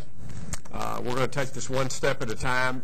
Now, Wayne, do you have the other dates? Are we going to need to get that back out and try to find some other dates between? Yes, let me very quickly mention what John and Harrison and I discussed the other day. We recognize two things: that you've got a very aggressive charge that needs to be met, but on the other hand, this being the summer months with travel plans, that it's going to be real difficult to get everyone here. So I might mention that it's certainly understandable that we won't be able to have everyone here at each meeting, but that at least through August that we look at perhaps having one meeting in July and August, then reassess where the commission is, and then get more aggressive beginning early in September. And being able to plan on the 30th, I think is a great start for us to be working on getting an agenda together. The other possible dates that I have seen discussed, even though it's pretty quick after the 30th, is July the 7th. And I don't have, and this is real old, but perhaps something towards the end of July, and then towards the end of August, August 25th, 26th, looked pretty good for some of you, but I mentioned some. Would you really want to have one as early as July 7th? I think that would be real tough, to tell you the truth. So I think something towards the end of July. Do you have a date you want to throw out there, Wayne? Not really. Well, what about July 29th? I've got dates, but 30th? I'm going to accommodate whatever you folks come up with. Yeah, what does July the 29th look like? Good. It's good for everybody. I'm good for me. That's a Tuesday? It's a Tuesday, Beth, yeah. Instead of July 7th. Yes, instead of July 7th, let's put July 29th down. At 10 o'clock again. And 10 o'clock. And probably, we've had some requests that we bring this HCR 159 group into the Capitol complex. We will have to work to locate a room either in the Capitol Extension or the Reagan building. That shouldn't be a difficult, but we probably will be relocating the meetings.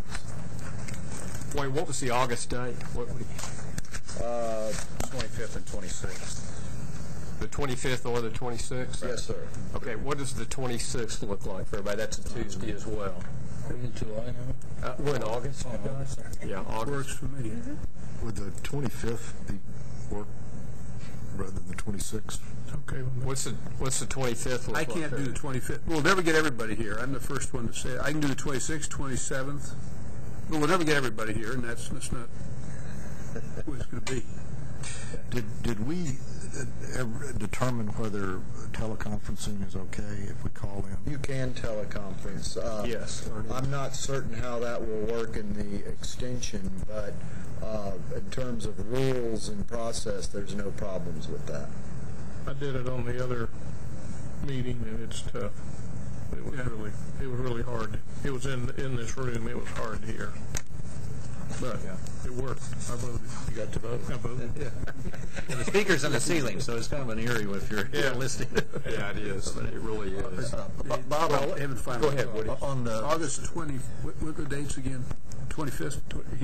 Well, we talked about the 26th. I know Ernie's got a conflict on the 26th. 27th works? Well, 26 would be better than 27th for me. So. What were you going to say, Woody? Oh, I was just going to go back to the July 29th date. Can we get a show of hands on that? Because I know I've got a conflict on that date. I'm okay. That works for me. But again, you want to try another date? I mean, what about another date around there? I mean, we're not. What about the 31st? What about the 30th or the 31st? Yeah, I can't. That help you, Woody? Yeah, I can do this now. My wedding anniversary is the 30th. So I get in trouble anywhere around there. I can probably do the 31st. Or the 1st? 31st works for me.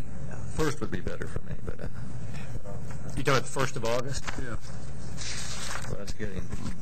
So that's a Friday, which might be a problem for. Fridays are a problem. Yeah, Friday is a problem. What about the 31st? What about 31st? Yeah, I can. 31st good. I can't. We go to the 31st. Are you okay, Colonel? I can't. You can't, or you can't do it on okay. I can do the 28th, 28th, 29th. What do you can't do the 30th? Is that right? That's the wedding anniversary. Okay. I guess we get scheduled for the 30th. I just have to make sure I leave it. Well, could we schedule? What was wrong with the 28th? Who has conflict with the 28th? You do, Ernie? Yeah. No, I'm okay on the 29th. I'm okay. Everybody seems to be there. I just have I got a paid board meeting. I got a public company. I got to be at on the 20th. What about the 24th? That works for me. I probably would not come. The 24th is the coordinating board meeting. I can tell you right now that would be a problem. And I've got it here too. Why don't we stick with the 30th and then do the best we can on that? So we'll move it from the 29th to the 30th. Okay, where are we? Well, we're in July. Yeah. Okay. July the 30th. June the 30th and July the 30th. Right. And August, we get there? July 7th. No, we took that out. Took that out. 30th. 26th of August, wasn't We're it? going to do the 26th and the 25th. August the 25th? I can't do the 25th. No, it's August. I wrote down 26th. Tuesday the 26th. The 26th. Yeah. So June 30th, July 30th, August 26th. That's probably enough, don't you think? Yeah, I think that's as far so we can let everybody get some thought. And That's enough. Wayne, if we can, who's going to be the keeper of the calendar? June 30th is a miracle. Yeah. We all three of us will, but we'll take care of it. Okay. Let me ask you one more. Sir. I know the coordinating board is having a function on the night of July 2nd, and then I believe on July 3rd. I got an invitation. I don't know whether everybody else did or not. Is that something that would be an added value for this? I mean, I only raised that if you end up drawing a number of these members to that activity, whether we ought to be meeting on July 2nd, since it doesn't start till that way. I just raised that. People are going to be here anyway. Because everybody's going to be here anyway. So, Kern, were you going to be at that? I was not. Raymond wants to. I don't know what the And those exactly dates are a problem for me. subject matter is, and It's a summary of where we are with closing the gaps and some of our proposals for the next legislative session. There is a relevance. Woody, are you suggesting that as a I'm just raising the issue that if it was a value added for this commission, or at least some of the members to attend the coordinating board activity, which starts I think at 6 o'clock on July 2nd. Would it be better to coordinate it by having the meeting on the 2nd? I mean, the 30th is fine with me, but I just raised that as an issue. It'd be the Wednesday instead of the Monday. Right. But I mean, if everybody's going to attend, maybe it's not an issue. I mean, Yeah, it works for me. I can do it either way. Works for me. Okay, what date is that again, Woody? Raymond, what time is that? Okay. What are you proposing? Second. That'd be instead of the June 30th. Right. Woody, you're suggesting people stay over for that and have our meeting. If they were already going to do that, then, and that might conflict with what you've got planned. I don't know whether the coordinating board has anything planned earlier on the 2nd. So that's July the 2nd. Yeah.